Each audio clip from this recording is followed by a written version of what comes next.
సకల ఆశీర్వాదములకు కారణభూతుడైన తండ్రి, మహోన్నతుడ, మహాపరిశుద్ధుడ తండ్రి, మీ చిత్త ప్రకారంగా ఎన్నో లోతైన విషయాలు ధ్యానించడానికి సహాయం చేశారు. అందును బట్టి మీకే మహిమ, ఘనత, ప్రభావాలు చెల్లించుకున్నాం తండ్రి. ఈరోజు కూడా తండ్రి ఆమోసు గ్రంథానికి సంబంధించినటువంటి మరికొన్ని విషయాలను ధ్యానించబోతూ ఉండగా మాకు సహాయం చేయని నడిపించండి. మీ నామ మహిమార్థమే తండ్రి. ఎన్నో లోతైన విషయాలను ధ్యానించి వాటి ద్వారా తండ్రి మా జీవితాలను సరిదిద్దుకుంటూ మమ్మల్ని మేము కట్టుకుంటూ తండ్రి ముందుకు సాగుటకు కృప చూపించండి. మీ ఆలోచనల్లో బలపరచండి తండ్రి. ఎటువంటి అపవాద ఆటంకాలు కలగకుండా మీ చిత్త ప్రకారంగా తండ్రి అనేకమైన విషయాల్లో తండ్రి స్పష్టత కలిగి ముందుకు సాగుటకు మాకు సహాయం చేయండి తండ్రి. మీ జ్ఞానాన్ని మా తండ్రి బోధిస్తున్న నాకు సమయానికి తగిన జ్ఞానాన్ని అనుగ్రహించండి తండ్రి. వినగల చెవులను, గ్రహింపగల మనస్సును తండ్రి మీ బిడ్డలందరికీ అనుగ్రహించండి తండ్రి. ఈ యొక్క కార్యక్రమం అంతటిలో ప్రభువా ఎటువంటి అపవాద ఆటంకాలు కలగకుండా మీరే సహాయం చేసి నడిపించమని మా ప్రభువును రక్షకుడైనటువంటి యేసుక్రీస్తు వారి పేరిట ఈ ప్రార్థన అడిగి వేడుకొనుచున్నాము తండ్రి. ఆమేన్. అందరికీ మన ప్రభువును రక్షకుడైనటువంటి యేసుక్రీస్తు వారి పేరిట మరొకసారి ప్రేమపూర్వకమైన వందనాలు. ఆమోసు గ్రంథం 1వ అధ్యాయం సక్సెస్ఫుల్గా ప్రభు కృపను బట్టి మనం కంప్లీట్ చేసాం. మరి ఎవరైనా కనుక చూడకపోయినట్లయితే కనుక, వినకపోయినట్లయితే కనుక మన అఫీషియల్ ఛానల్లో వీడియోస్ అవైలబుల్గా ఉన్నాయి, తప్పకుండా చూడండి. ఈరోజు ఆమోసు గ్రంథం 2వ అధ్యాయం 1వ వచనం నుంచి మనం కంటిన్యూ చేద్దాం.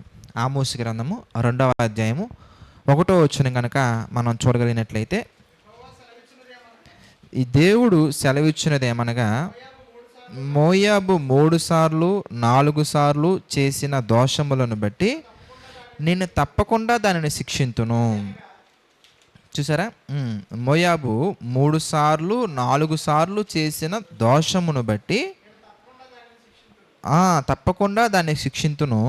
ఎలా అనగా, వారు ఎదోము రాజు ఎముకలను కాల్చి సున్నము చేసిరి. మోయాబు మీద నేను అగ్ని వేసేదను, అది కెరియోతు నగరులను దహించివేయును. గొల్లును, రణకేకలను, బాకానాదమును వినబడుచుండగా మోయాబు చచ్చును. మోయాబీయులకు న్యాయాధిపతి లేకుండా వారిని నిర్మూలము చేసేదను. వారితో కూడా వారి అధిపతులనందరినీ నేను సంహరించేదనని దేవుడు సెలవిచ్చుచున్నాడు. వెరీ గుడ్, మంచిది. సో మోయాబీలు అనగానే మీకు స్పష్టత వచ్చేయాలి. ఎవరింతకీ మోయాబీలు? వెరీ గుడ్, లోతు సంతానం. ఓకే, ఒకసారి ఆ మాట చూద్దాం మరి కొత్తగా వచ్చినటువంటి వాళ్ళ కోసం. ఆదికాండము 19వ అధ్యాయం మనం చూస్తే, ఆదికాండము 19వ అధ్యాయము 37 నుంచి, ఆదికాండం 19వ అధ్యాయం 37 నుంచి మనం చూద్దాం. వారిలో 36 నుంచి చూద్దాం. అలాగున 36, ఆదికాండము 19వ అధ్యాయం 36. అలాగున లోతు యొక్క 2 కుమార్తెలు తమ తండ్రి వలన గర్భవతులేరి, వారిలో పెద్దది కుమారుని కని వానికి మోయాబు అని పేరు పెట్టెను. Very good. 38వ వచనం, చిన్నది కూడా కుమారుని కని వానికి బెన్నమ్మే అని పేరు పెట్టెను. అది ఈ అమ్మోనీయులు కానీ మోయాబీలు కానీ లోతు యొక్క సంతానమే.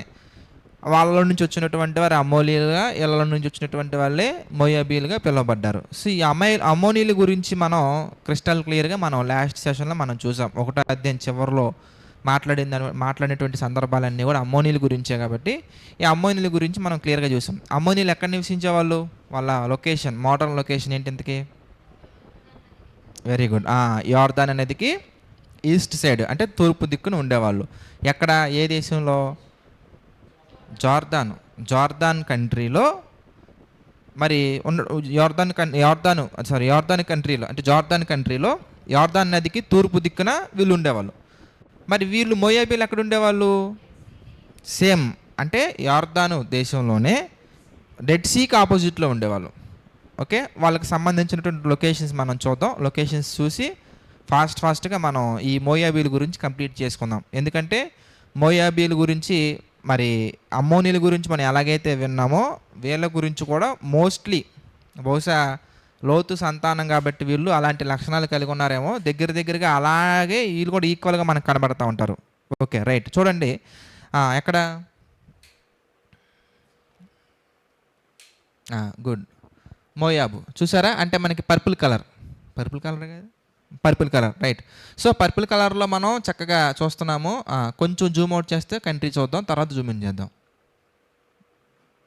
Right. So Jordan country. Okay, ఇప్పుడు ఒకటి మీద క్లిక్ చేయమ్మా. రైట్, కొంచెం జూమ్ ఇన్ చేయి.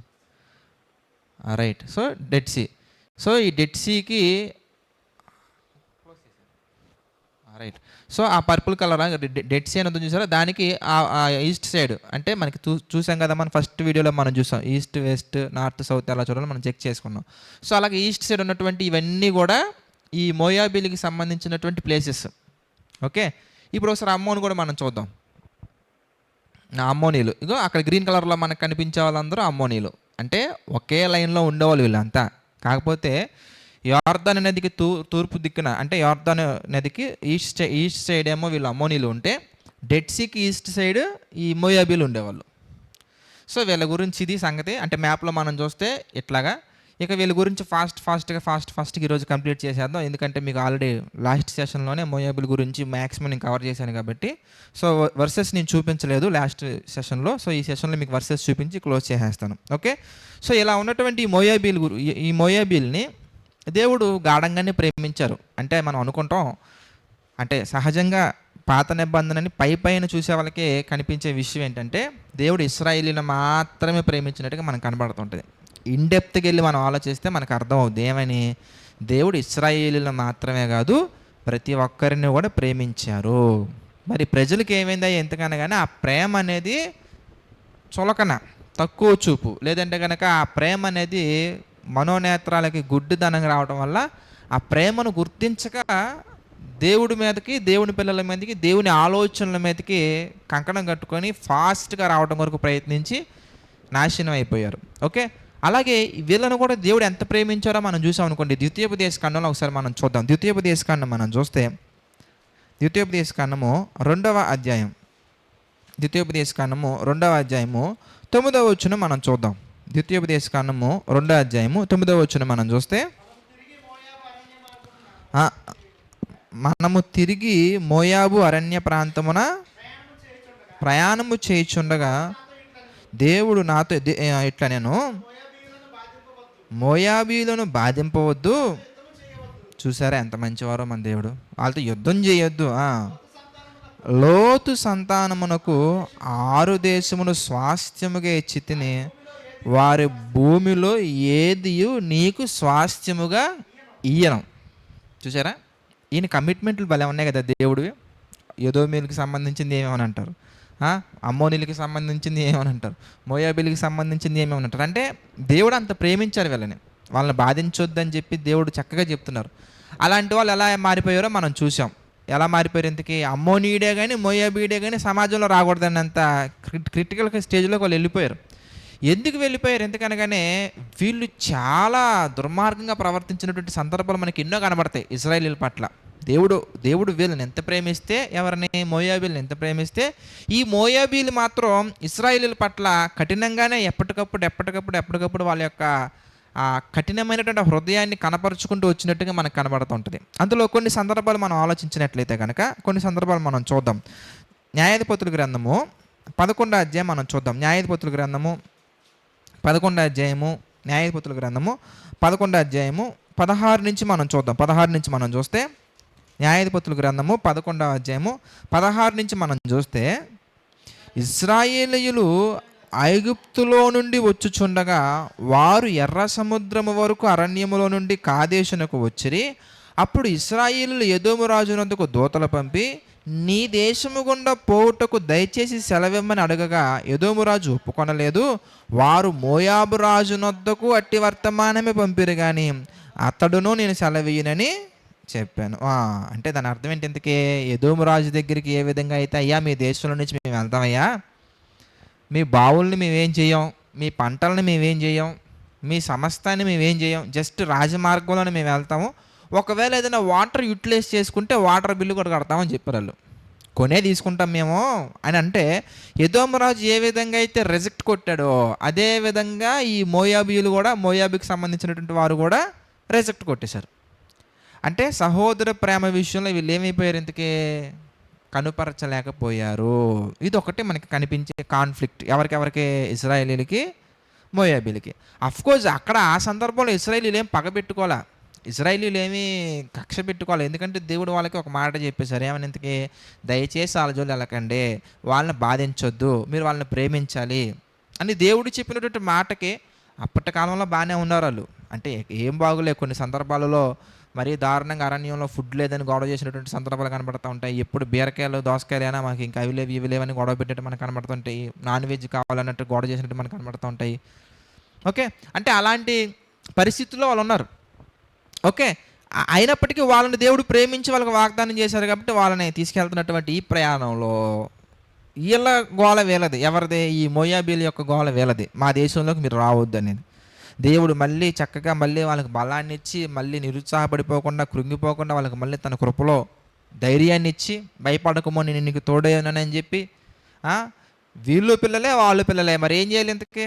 కాబట్టి అందరినీ ప్రేమించి దేవుడు చక్కగా ఈ ఈ గొడవలన్నీ కూడా చక్కగా సర్దుమణిగే విధంగా దేవుడు తీసుకెళ్తా ఉంటే వీళ్ళు ఏం చేశారో మీరు చూస్తే ఆశ్చర్యపోతారు. ఎవరో? ఈ మోయాబీలు.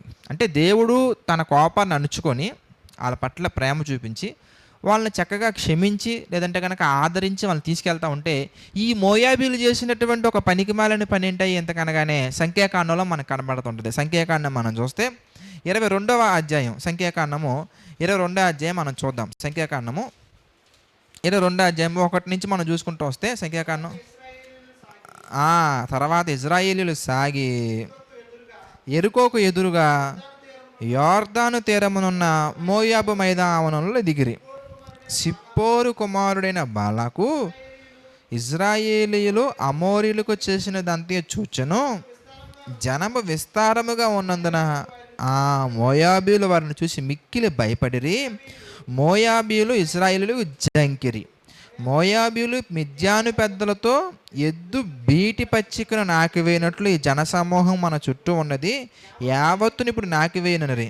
ఆ కాలం ముందు సిప్పోరు కుమారుడైన బాలాకు మోయాబీలకు రాజు.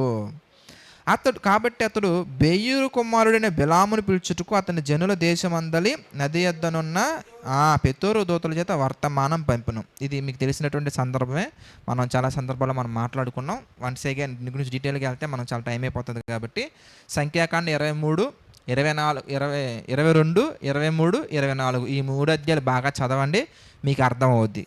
సమ్మరీగా ఒక 2-3 స్టేట్మెంట్స్లో చెప్పాలంటే కనుక ఈ మోయాబీలో ఉన్నటువంటి మోయాబీలు అందరూ కూడా వేసినటువంటి స్కెచ్ ఏంటంటే ఈ బిలాము చేత శపించాలి. ఎవరిని? ఇశ్రాయేలీని. శపించితే ఏమవుద్ది ఎంతకనగానే ఇశ్రాయేలీలు ఓడిపోతారని ఒక పిచ్చి భ్రమలో ఉంటాడు. ఎవరో? బాలాకు. బాలాకు అంటే ఎవరింతకి? మోయాబు రాజు. మోయాబీలు ఎవరింతకి? లోతు సంతానం. అంటే ఈ మోయాబీలు రాజు యొక్క ప్లాను ఏంటి ఇంతకీ? ఏదో ఒక విధంగా బిలాము చేత వాళ్ళని శపించాలి. దానికి చాలా ప్రయత్నాలు చేస్తారు వాళ్ళు. ఫైనల్గా కొనేస్తారు కూడా, బిలాంని కొనేస్తారు. అప్పుడు కొనేసిన తర్వాత ఏం జరిగింది ఎంతకనగానే పేతురు పత్రికలో మనకు కనబడుతుంది ఆ సందర్భం. 2వ పేతురు పత్రిక మనం చూసాం అనుకోండి. 2వ పేతురు పత్రిక మనం చూస్తే 2వ అధ్యాయంలో మనకు కనబడుతుంది ఈ సందర్భం. పేతురు గారు రాసినటువంటి 2వ పత్రిక 2వ అధ్యాయం మనం చూస్తే 15వ వచనంలో 15 వచనంలో మనం చూస్తే తిన్నని మార్గమును విడిచి బెయ్యూరు 2వ పేతురు పత్రిక 2వ అధ్యాయము 15వ వచనం, పేతురు గారు రాసిన 2వ పత్రిక 2వ అధ్యాయం 15వ వచనం మనం చూస్తే తిన్నని మార్గమును విడిచి బెయ్యూరు కుమారుడైన బిలాము పోయిన మార్గమును బట్టి త్రోవ తప్పిపోయిరి. ఆ బిలాము ఏం చేశాడండి? ఆ దుర్నీతి వలన కలుగు బహుమానమును ప్రేమించెను, అయితే తాను చేసిన అతిక్రమము నిమిత్తము అతడు గద్దెంపబడెను. ఎట్లనగా నోరు లేని గార్ధబము మానవ స్వరముతో ఆ ప్రవక్త యొక్క వెర్రితనమును అడ్డగించను. అర్థమైందా? అంటే ప్రారంభంలో బాగానే ఉన్నాడు, నేను శపించను, ఎల్లలాగా శపిస్తాను, యెహోవా శపిస్తే కదా నేను శపించేది, యెహోవా దీవించేవాళ్ళు నేను ఎలా దీవించాలని చెప్పేసి ప్రారంభంలో బాగానే ఉన్నప్పటికీ ఎలా మారిపోయాడో ఎంతకనగానే ఆ బహుమానాన్ని ఆశించి శపించడానికి సిద్ధపడిపోయి వెళ్ళిపోతుంటాడు. అంక దారిలో గాడిద బుద్ధి లేదని ఈ గాడిద చెప్తే ఆ గాడిదకి బుద్ధి వచ్చిన తర్వాత మళ్ళీ వెళ్ళి నేను అలా ఉండను, నేను అలా శపించనని చెప్పడం ద్వారా ఫైనల్గా వాళ్ళ మధ్యలో మంతనాలు బాగానే జరిగి అయినప్పటికీ వాళ్ళు ఏం చేశారు ఎంతకనగానే ఒక తప్పుడు బోధను ఈ ప్రజలలో ఇశ్రాయేలీలలో పుట్టించారు. ఏంటి ఆ తప్పుడు బోధ ఎందుకు అనగానే, పర్వాలేదు మనం వ్యభిచారం చేయొచ్చు, ఇది మంచిదే, ఏం కాదు అనే ఒక బోధ తీసుకొచ్చేసి ఇటు తిరిగి అటు తిరిగి ఇటు తిరిగి ఇటు తిరిగి మొత్తానికి మోయాబీలు అందరూ కలిసి లేదా ఇశ్రాయేలీలు అందరూ కలిసి, ఈ ఇశ్రాయేలీలు మోయాబులు కలిసి వ్యభిచారంలో పడిపోయేంతగా ఈ బిలాము క్రూషియల్ రోల్ ప్లే చేసినట్టుగా మనకు కనబడుతుంది. ఎక్కడుందన్నమాట? ప్రకటన గ్రంథంలో మనకు కనబడుతుంది. చూడండి ఎంత చక్కగా ఉందో ప్రకటన గ్రంథం. అంటే డబ్బు ఒక మనిషిని ఎక్కడికైనా తీసుకెళ్ళిపోయింది సిస్టర్స్ బ్రదర్స్. చూడండి ఎలా ఎలా మారిపోయింది ఇంతకీ. ప్రకటన గ్రంథము 2వ అధ్యాయము 14వ వచనం మనం చూద్దాం. ప్రకటన గ్రంథము 2వ అధ్యాయము ప్రకటన గ్రంథము 2వ అధ్యాయము 14వ వచనం మనం చూద్దాం. చదవండి. అయినను నేను నీ మీద కొన్ని తప్పిదములను మోపవలసి ఉన్నది, అదేమనగా,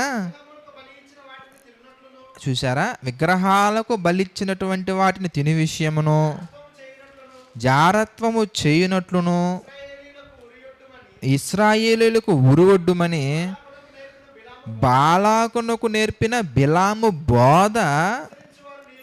చూసారా ఎంత చక్కగా ఉంది. చూసారా, అంటే ఇలాగ వీళ్ళు వ్యభిచరించడానికి ఒక సైడ్ నుంచి ఎవరు క్రూషియల్ రోల్ ప్లే చేస్తున్నారు ఎందుకు? ఈ బోధ, బిలాము బోధ, బాలాకు ఇద్దరు బాగానే కనెక్ట్ అయ్యారు. అందువల్ల ఏం జరిగింది? రిజల్ట్ ఏంటి ఇంతకీ?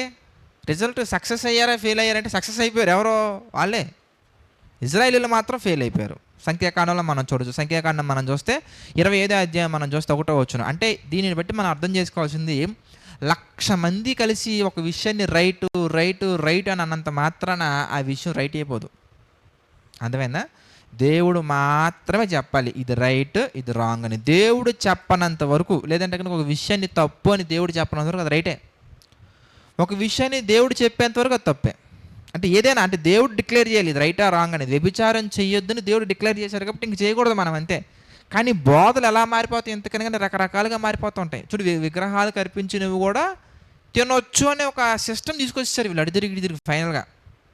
అది అదే చెప్తున్నారు. ఏమని ఇంతకేగో ఆ బోధకి వీళ్ళు కనెక్ట్ అయిపోయారు. ఆ బోధ మీలో ఉందని సంఘానికి దేవుడు హెచ్చరిక చేసినట్టుగా మనకు కనబడుతుంది. ఫైనల్గా ఏం జరిగింది? సంఖ్యాకాండం మనం చూస్తే 25వ అధ్యాయంలో, సంఖ్యాకాండము 25వ అధ్యాయము 1వ వచనం నుంచి మనం చూద్దాం. ఇశ్రాయేలీలు షిత్తీంలో దిగి ఉండగా ప్రజలు మోయాబు రాండ్రుతో వ్యభిచారము చేయసాగిరి. ఆ స్త్రీలు తమ దేవతల బలులకు ప్రజలను పిలవగా వీరు భోజనం చేసి వారి దేవతలకు నమస్కరించిరి. అసలు ఎంత తిండి పిచ్చి ఏంటో నా అర్థం కాదు. వీళ్ళకి భోజనాలు పెడితే వెళ్ళిపోతారు. చూసారా, అంటే ఇంత ఇదిగా వీళ్ళు వ్యభిచారంలో పడిపోవడానికి కారణం ఎవరయ్యారు ఇంతకే? ఈ మోయాబీలు అనే వాళ్ళు మంచిగానే పాత్ర పోషిస్తున్నారు. వీళ్ళని దూషించడానికి తెగించేసి వచ్చేస్తున్నారు. తర్వాత వీళ్ళని ఒక రాంగ్ ట్రాక్లో తీసుకెళ్ళడానికి తెగించి వచ్చేస్తున్నారు. కానీ దేవుడు మాత్రం వాళ్ళని ప్రేమించారు. మీకు ఒక ఫ్యాక్ట్ చెప్పమంటారా? ఎవరైనా కానీ, అంటే అమ్మోనీయుడే కానీ మోయాబీడే కానీ ఇశ్రాయేలీల యొక్క పరిశుద్ధ సమాజంలో చేరకూడదో, చేరితే నేను ఒప్పుకోను అని ఒక రూల్ పాస్ చేసేస్తారు. దేవుడు ఏమైనా వీళ్ళు ఇంకా కలవకూడదు, మీరు వెళ్ళి ఇంకా వాళ్ళతో సహవాసం చేయొద్దు, మీరు ఇంకా వాళ్ళని వివాహం చేసుకోవద్దు అని ఒక రూల్ పాస్ చేసేస్తారు.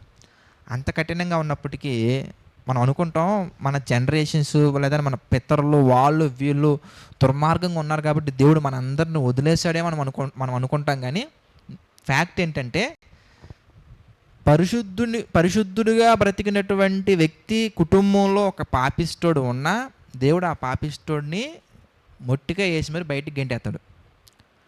పాపాత్ముల మధ్యలో ఒకవేళ పాపాత్ములు అందరూ చుట్టుపక్కల ఉన్నటువంటి వాళ్ళందరూ పాపాత్ములే, వాళ్ళ మధ్యలో ఒకవేళ ఒక్కడ గనక తన క్యారెక్టర్ చేంజ్ చేసుకోవాలని నిలబడిన వాడిని మాత్రం దేవుడు హెచ్చించే స్థాయి గొప్పగా ఉంటుంది.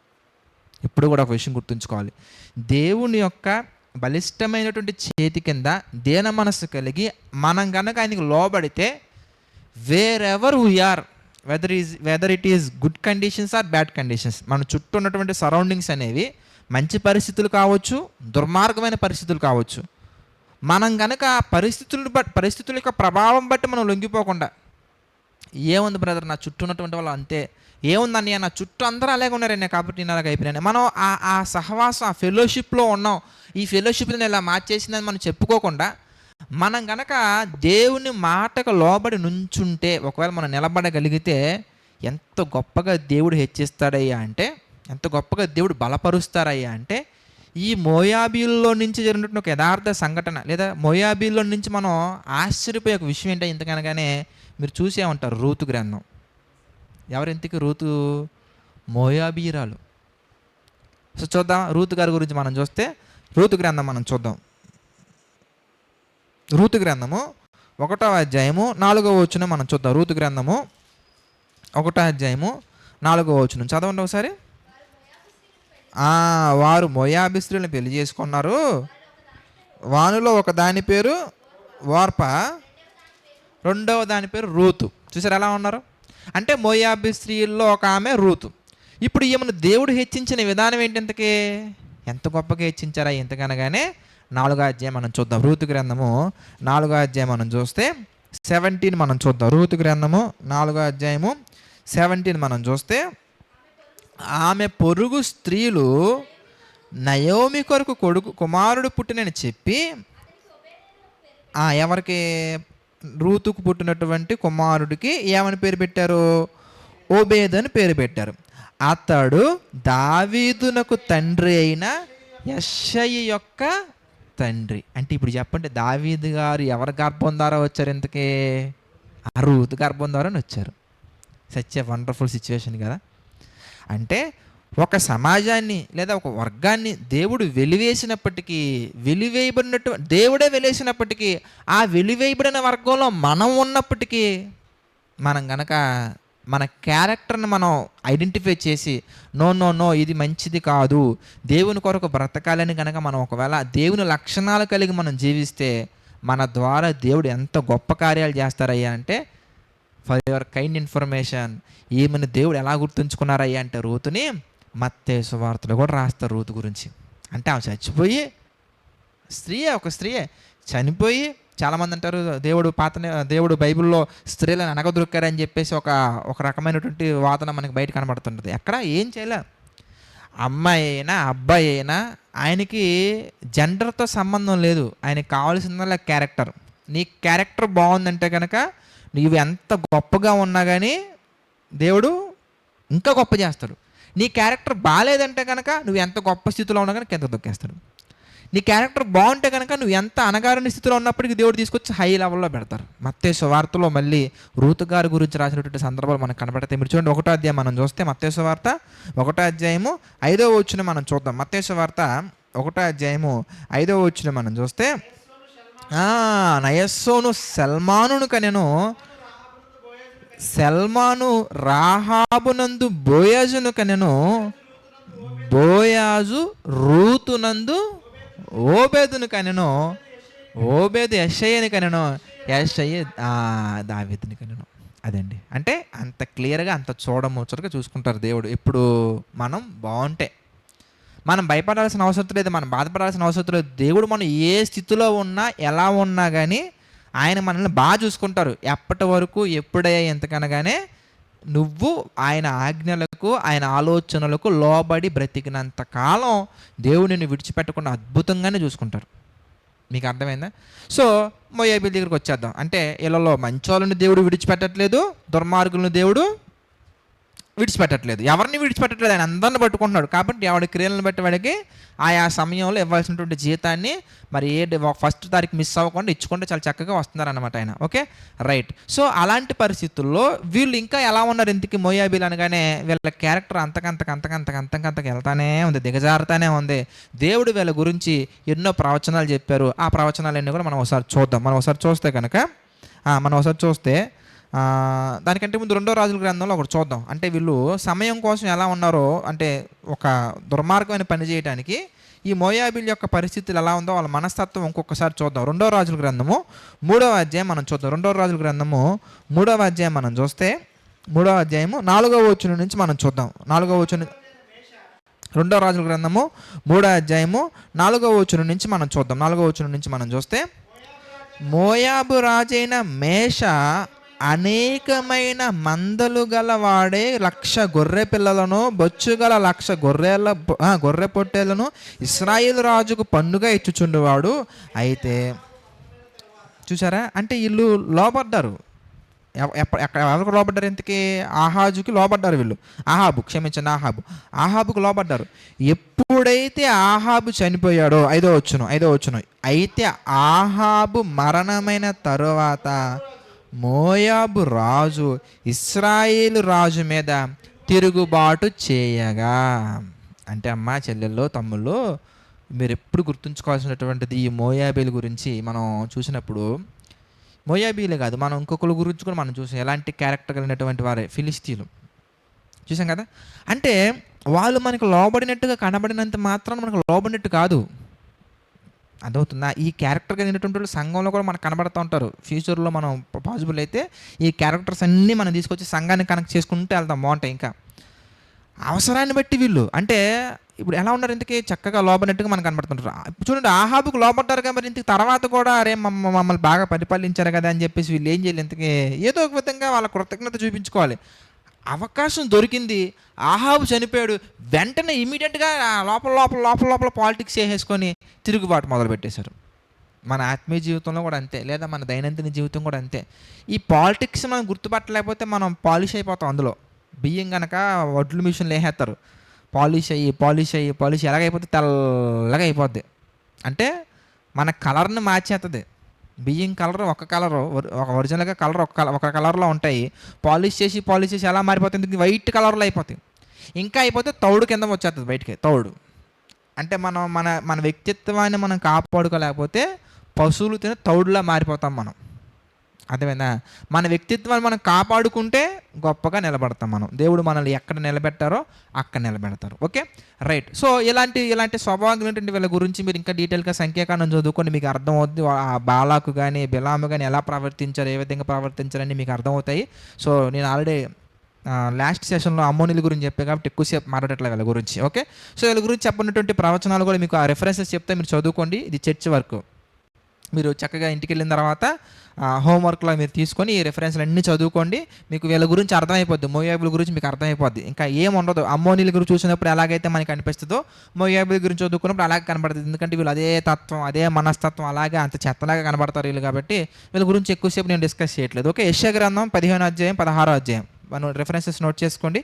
యెషయా గ్రంథము 15వ అధ్యాయము 16వ అధ్యాయం. అంటే వీళ్ళనే దేవుడు తుడిచివేస్తాను, వీళ్ళనే నాశనం చేస్తాను అని హెచ్చరించినటువంటి సందర్భాలు. యెషయా గ్రంథము 15వ అధ్యాయం 16వ అధ్యాయం, అదేవిధంగా ఇర్మీయా గ్రంథం 48వ అధ్యాయం, అదేవిధంగా యెహెజ్కేలు గ్రంథం 25వ అధ్యాయం 8 నుంచి 11 వచనాలు, అదేవిధంగా ఆమోసు గ్రంథం 2వ అధ్యాయము 1 నుంచి 3 వచనాలు, జెఫన్యా గ్రంథం 2వ అధ్యాయము 8 నుంచి 11 వచనాలు. మళ్ళీ రిపీట్ చేస్తున్నాను, మళ్ళీ చూడండి. యెషయా గ్రంథం 15, 16 అధ్యాయాలు, ఇర్మీయా గ్రంథం 48వ అధ్యాయం, ఓకే, యెహెజ్కేలు గ్రంథం 25వ అధ్యాయంలో 8 నుంచి 11 వచనాలు, ఆమోసు గ్రంథము 2వ అధ్యాయం 1 నుంచి 3 వచనాలు, తర్వాత జెఫన్యా గ్రంథం 2వ అధ్యాయం 8 నుంచి 11 వచనాలు. మీరు చదవండి, మీకు బాగా అర్థమవుతుంది. మీరు లాస్ట్ సెషన్ వినుంటే కనుక ఇంకా ఫాస్ట్గా అర్థమవుతుంది. Okay, right. సో ఈ వచనాలలో మనం హైలైట్ చేసుకోవాల్సినటువంటి ఒక వచనం ఏంటి కనుకనే ఇర్మీయా గ్రంథము 48వ అధ్యాయము 42వ వచనం చూద్దాం మనం. ఇర్మీయా గ్రంథం 48వ అధ్యాయం 42వ వచనం. ఇర్మీయా గ్రంథము 48వ అధ్యాయము 42వ వచనం కనుక మనం చూస్తే, మోయాబు యెహోవా కంటే గొప్పవాడనని అతిశయపడగా అది ఒక జనము కాకుండా నిర్మూలమాయెను అనే ఒక ప్రవచనం ఉంది. ఆ ప్రవచనం నెరవేర్చబడింది. ఎలా నెరవేర్చబడింది? ఇంతకీ 6వ శతాబ్దం క్రీస్తు పూర్వం 6వ శతాబ్దంలో నెబుకద్నెజర్ బబులోనీలు వచ్చి వీళ్ళందరినీ కూడా చెరపట్టుకొని తీసుకుని వెళ్ళిపోతారు. తీసుకెళ్ళిపోయిన తర్వాత కొంతకాలం తర్వాత వేరే వాళ్ళు పరిపాలిస్తూ ఉంటారు. అలా కొంతకాలం అయిపోయిన తర్వాత వీళ్ళు అక్కడ ఉన్నటువంటి లోకల్గా ఉన్నటువంటి కొన్ని ట్రైబల్స్తో కొన్ని జనాంగాల్లో వీళ్ళు కలిసిపోతారు. ఇప్పుడు మీరు మోయాబు గురించి నెట్లో కొడితే రాదు. అర్థమైందా? రాదంటే దాని అర్థం వాళ్ళు లేరనే వస్తుంది. అంటే వాళ్ళ గురించి ఏమవుతుంది? ఇందుకే వీళ్ళు ఒకప్పుడు ఉండేవాళ్ళు, ఇప్పుడు లేరు, భూమి మీద తుడిచిపెట్టబడాలని వచ్చింది. ఇప్పుడు బాగా ఒక ఫ్యాక్ట్ ఆలోచించండి. దేవుని జోలికి వచ్చినటువంటి ఫిలిస్తీన్లు కానీ, దేవుని జోలికి వచ్చినటువంటి అమ్మోనీలు కానీ, మోయాబీలు కానీ, తర్వాత ఎదోమీలు కానీ, వీళ్ళందరూ ఏమైపోయారు? ఎందుకంటే మీరు ఒకసారి ఆలోచించండి బాగా.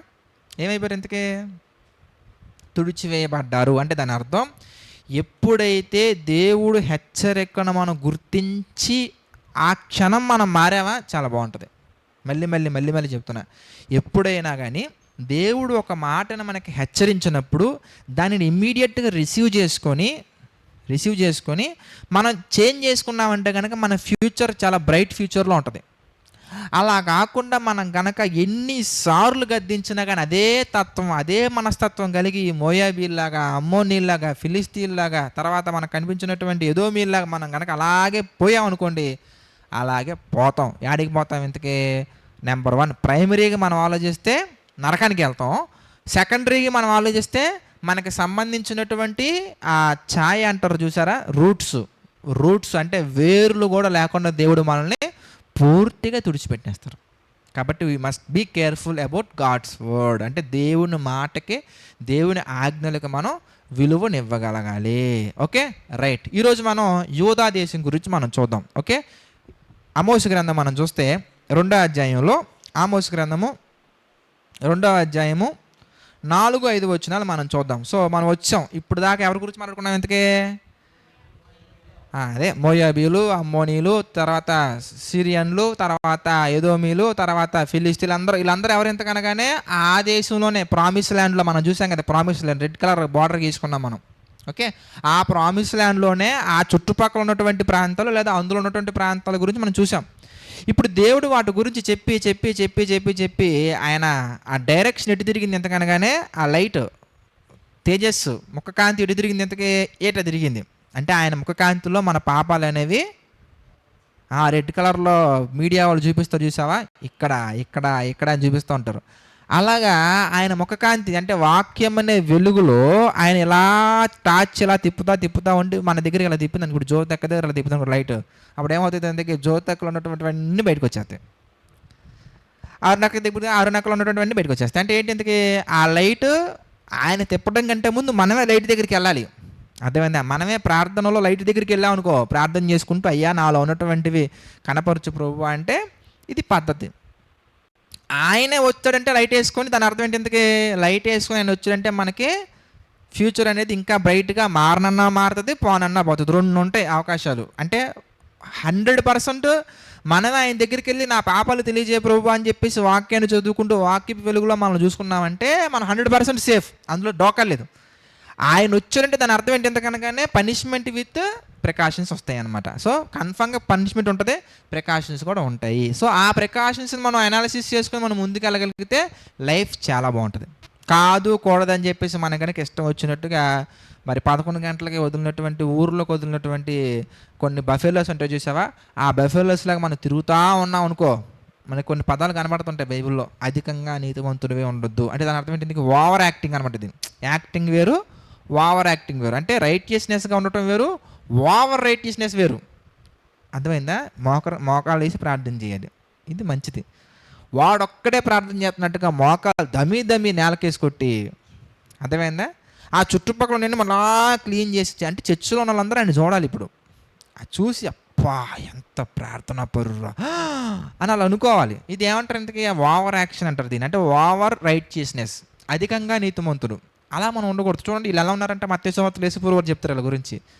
వీధి సందుల్లో మార్గ మధ్యాల పెద్ద నిలువుటంగి, మామూలు బట్టలు కూడా వేసుకొని తిరగవచ్చు, నిలువుటంగి వేసుకొని అక్కడ రోడ్డు మీద వీధి సంత వీధుల్లో ప్రార్థన చేస్తూ ఉంటారంట వాళ్ళు. అంటే వాళ్ళ స్వభావం అలాంటిది, దీర్ఘ ప్రార్థనలు. మళ్ళీ అంటే ఆ ఏరియాలో అందరూ కవర్ అవ్వాలి. బహుశా మేబీ నాకైతే తెలియదులే కానీ నేను అనుకుంటున్నాను అలాగా మార్నింగ్ నుంచి ఈవినింగ్లో చేస్తారు ప్రార్థన వాళ్ళు. అంత ప్రార్థన అందరూ చూసేదాకా రోడ్డు మీద ఉన్నటువంటి అందరూ అదే CCTV ఫుటేజ్ లాగా అందరూ చూడాలనుకుంటారు మేబీ. అట్లాగా దేవుని యొక్క లైట్ ఎటు తిరిగింది ఇంతకీ? ఇప్పుడు దాకా అందరిని చూసి వచ్చి ఇప్పుడు ఫోకస్డ్ ఆన్ యోధా. ఇంతకీ యోధా అంటే ఎవరింతకీ మనం చూసాం మరి ఫస్ట్ పార్ట్లో. అంటే ఆమోస్ గ్రంథం ఫస్ట్ పార్ట్లో నేను చెప్పా, అబ్రహాములో నుంచి ఇస్సాకు, ఇస్సాకులో నుంచి యాకోబు, యాకోబులో నుంచి ఇజ్రాయేలీలు వచ్చారు. ఇజ్రాయేలీల్లో తర్వాత ఏమైంది? ఇంతకీ 10 గోత్రాల వాళ్ళు ఒకవైపు వెళ్ళిపోయారు, 2 గోత్రాల వాళ్ళు ఒకవైపు వెళ్ళిపోయారు. ఈ 10 గోత్రాల రాజ్యాన్ని ఏమంటారు? ఇంతకీ ఇజ్రాయేల్ రాజ్యం అంటారు. దీన్నే ఉత్తర రాజ్యం అని కూడా అంటారు. ఓకే, మరి 2 గోత్రాల వాళ్ళు ఒకవైపు వెళ్ళిపోయారు, వాళ్ళనే యూదా దేశం అని అంటారు వీళ్ళు, లేదా యూదులు అంటారు వీళ్ళు. అంటే అందరూ ఇజ్రాయేలీలే కానీ 10 మంది ఒక సైడ్ వెళ్ళిపోయారు, ఈ ఇద్దరు ఒక సైడ్ వెళ్ళిపోయారు. వీళ్ళిద్దరు ఎవరంతకీ? యోధా, బెన్యామీను. ఈ 2 గోత్రాల పేర్లు ఎంతకనగానే యోధా, బెన్యామీను గోత్రం. ఇప్పుడు ఈ రెండు గోత్రాల వాళ్ళు కలిసి యూదులుగా ఉంటున్నప్పుడు వాళ్ళ గురించి ఆమోస్ గారు మాట్లాడుతున్నటువంటి మాటలు మనం చూస్తున్నాం అనమాట. ఫస్ట్ వీళ్ళ యొక్క లొకేషన్ ఎక్కడ ఉందో మనం చూద్దాం. అంటే ఈ 2 గోత్రాల వాళ్ళు మరి కనాను దేశంలో ఈ 2 గోత్రాల వాళ్ళ యొక్క ప్లేస్ ప్రజెంట్ అంటే కనాను దేశం ఎలా ఉంటుందో అనేది మనం చూసాం. ప్రభు కృపను బట్టి చక్కగా మార్క్ చేసుకొని చూసాం. ఇందులో స్పెసిఫిక్గా వీళ్ళ లొకేషన్ ఎంత ఉంది, మిగిలినటువంటి వాళ్ళ లొకేషన్ ఎంత ఉందో కూడా మనం చూసుకొని ఆ తర్వాత ఆమోస్ గారు ఏం ప్రవచనాలు చెప్పారు, మరి ఆమోస్ గారు చెప్పినటువంటి ప్రవచనాలను నెరవేరాయా లేదా, మరి వీళ్ళు చేసినటువంటి మంచి పనులు ఏంటి, ఘనకార్యాలు ఏంటి, అవన్నీ కూడా మనం చూసుకొని ఈరోజు సెషన్ క్లోజ్ చేసేద్దాం. ఒకసారి లైట్స్ ఆఫ్ చేసి చూద్దాం. వెరీ గుడ్, మంచిది. అది ప్రామిస్ ల్యాండ్, మీకు అర్థమైందా? అది కొన్ని ప్రామిస్ ల్యాండ్. ఇప్పుడు ఈ ప్రామిస్ ల్యాండ్లో కొంచెం జూమింగ్ చేయమ్మా. ప్రామిస్ ల్యాండ్లో కొంచెం లెఫ్ట్కి, ఇంకొంచెం రైట్, కిందకి తీసుకొచ్చా. చాలు. వెస్ట్ బ్యాంక్ క్లిక్ చేయమ్మా. అదిగో 4 అని మీకు కనబడుతుంది చూసారా, 4. ఆ 4 నుంచి అంటే 4 అనేది వెస్ట్ బ్యాంక్. ఓకే, ఆ 4 నుంచి కింద భాగం అంతా కొంచెం కింద తీసుకెళ్ళిపోమ్మా. కింద భాగం అంతా కూడా యూదులు ఉండేవాళ్ళు, యూదా రాజ్యం ఉండేది. కొంచెం జూమ్ అవుట్ చేయి. ఆ 4 నుంచి ఈ కింద భాగం అంతా కూడా యూదులు ఉండేవాళ్ళు. అంటే మీకు కనబడుతుంటే బార్డర్ కనబడుతుంది చూసారా, ఆ బార్డర్ అంతా కూడా కొంచెం 4 దగ్గర కూడా తీసుకెళ్ళి చూపించు అలా. ఓకే, ఇప్పుడు వీళ్ళకి మెయిన్ మార్చేసావు అక్క, కంట్రోల్ చేయండి. Right, thank you. సో అలాగా మొత్తం ఇదంతా కూడా ఎవరింతకి యూదులు ఉండే ప్లేస్. ఇప్పుడు ఈ యూదులకి అంటే యూదులు అనగానే దక్షిణ రాజ్యంలో ఉన్నటువంటి యూదులకి క్యాపిటల్ ఏంటి ఇంతకీ? యెరూషలేము. ఆ యెరూషలేం ఇంకా పేరు ఏం మారలేదు, అలాగే ఉంది. అది యెరూషలేం మీకు కనబడుతుంది చూసారా, అది అక్కడ పైన 4 కింద జెరూసలేం, అది జెరూసలేం చూసారా, సేమ్. కాబట్టి ఈ యూదులు అంటే యూదా రాజ్యం, దక్షిణ రాజ్యం. ఇప్పుడు వీళ్ళ గురించి మిగిలినటువంటి ప్రాంతం ఉంది చూసారా, అదంతా కూడా మిగిలినటువంటి వాళ్ళందరూ ఎవరింతకి ఉత్తర రాజ్యం.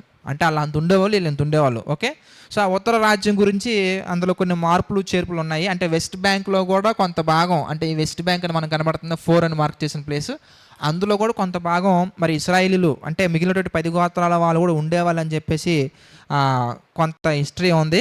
అది నెక్స్ట్ సెషన్, అంటే మనం ఇశ్రాయేలీల గురించి మాట్లాడుకుంటాం కదా. నెక్స్ట్ దీని తర్వాత ఉండేటటువంటి వచనాలన్నీ 6 నుంచి 16 వచనాలు, 2వ అధ్యాయం 6 నుంచి 16 వచనాలు కూడా ఇశ్రాయేలీల గురించి ఉంటుంది.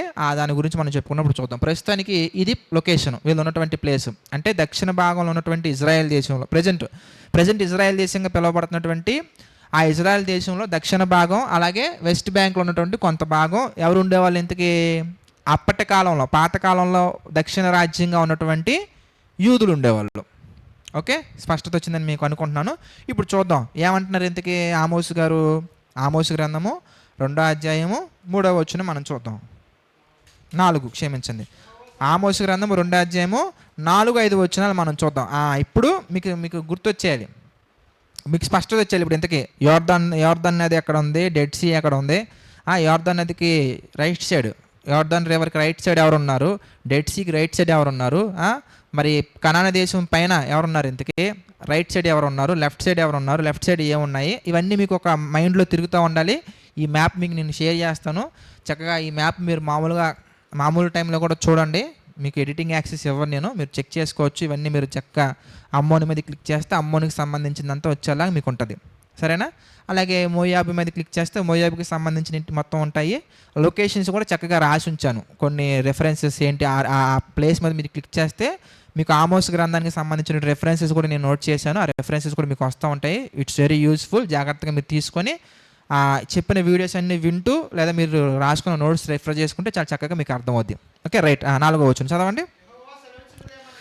యెహోవా సెలవిచ్చినది ఏమనగా, యూదా 3 సార్లు 4 సార్లు చేసిన దోషములను బట్టి నేను తప్పకుండా వారిని శిక్షింతును. ఎలాగనగా వారు తమ పితరులను అనుసరించిన అబద్ధములను చేపట్టి మోసపోయి దేవుని ధర్మశాస్త్రమును విసర్జించి ఆయన విధులను గైకొనకపోయిరి. యూదా మీద నేను అగ్ని వేసేదను, అది యెరూషలేము నగరులను దహించువను. యెరూషలేము అనగా దాని యొక్క క్యాపిటల్. ఓకే, సో ఇప్పుడు వీళ్ళు ఏం చేశారు ఇంతకే? వీళ్ళు చేసినటువంటి పనికిమాలిన పనులు ఏంటి ఎంతకైనా కానీ అబ్బో! వీళ్ళు మామూలు పనికి మాలినటువంటి పనులు చేయలేదు, వీళ్ళు చాలా చేశారు. మీరు ఆశ్చర్యపోతారు చూడండి కావాలంటే. ఇది ప్యూర్‌గా మనం కనెక్ట్ చేసుకుంటే, మన లైఫ్ కనెక్ట్ చేసుకుంటే, మిగిలినటువంటి దేశాలన్నీ మన లైఫ్‌కి కనెక్ట్ చేసుకోవచ్చు. అందులో ఏమి ఇబ్బంది లేదు, ఆ క్యారెక్టర్ మనలో కనబడినప్పుడు. కానీ ఈ క్యారెక్టర్ ప్రతి ఒక్కరిలో కనిపించడానికి అవకాశాలు ఎక్కువ ఉంటాయి. ఇప్పుడు అమ్మోనీలకు సంబంధించిన క్యారెక్టర్ అనేది తక్కువ కనిపించవచ్చు జనాల్లో. అంటే క్రిస్టియన్స్‌గా దేవుడి దగ్గరికి వచ్చినటువంటి వాళ్ళలో అమ్మోనీల క్యారెక్టర్ కొంచెం తక్కువ కనిపించవచ్చు.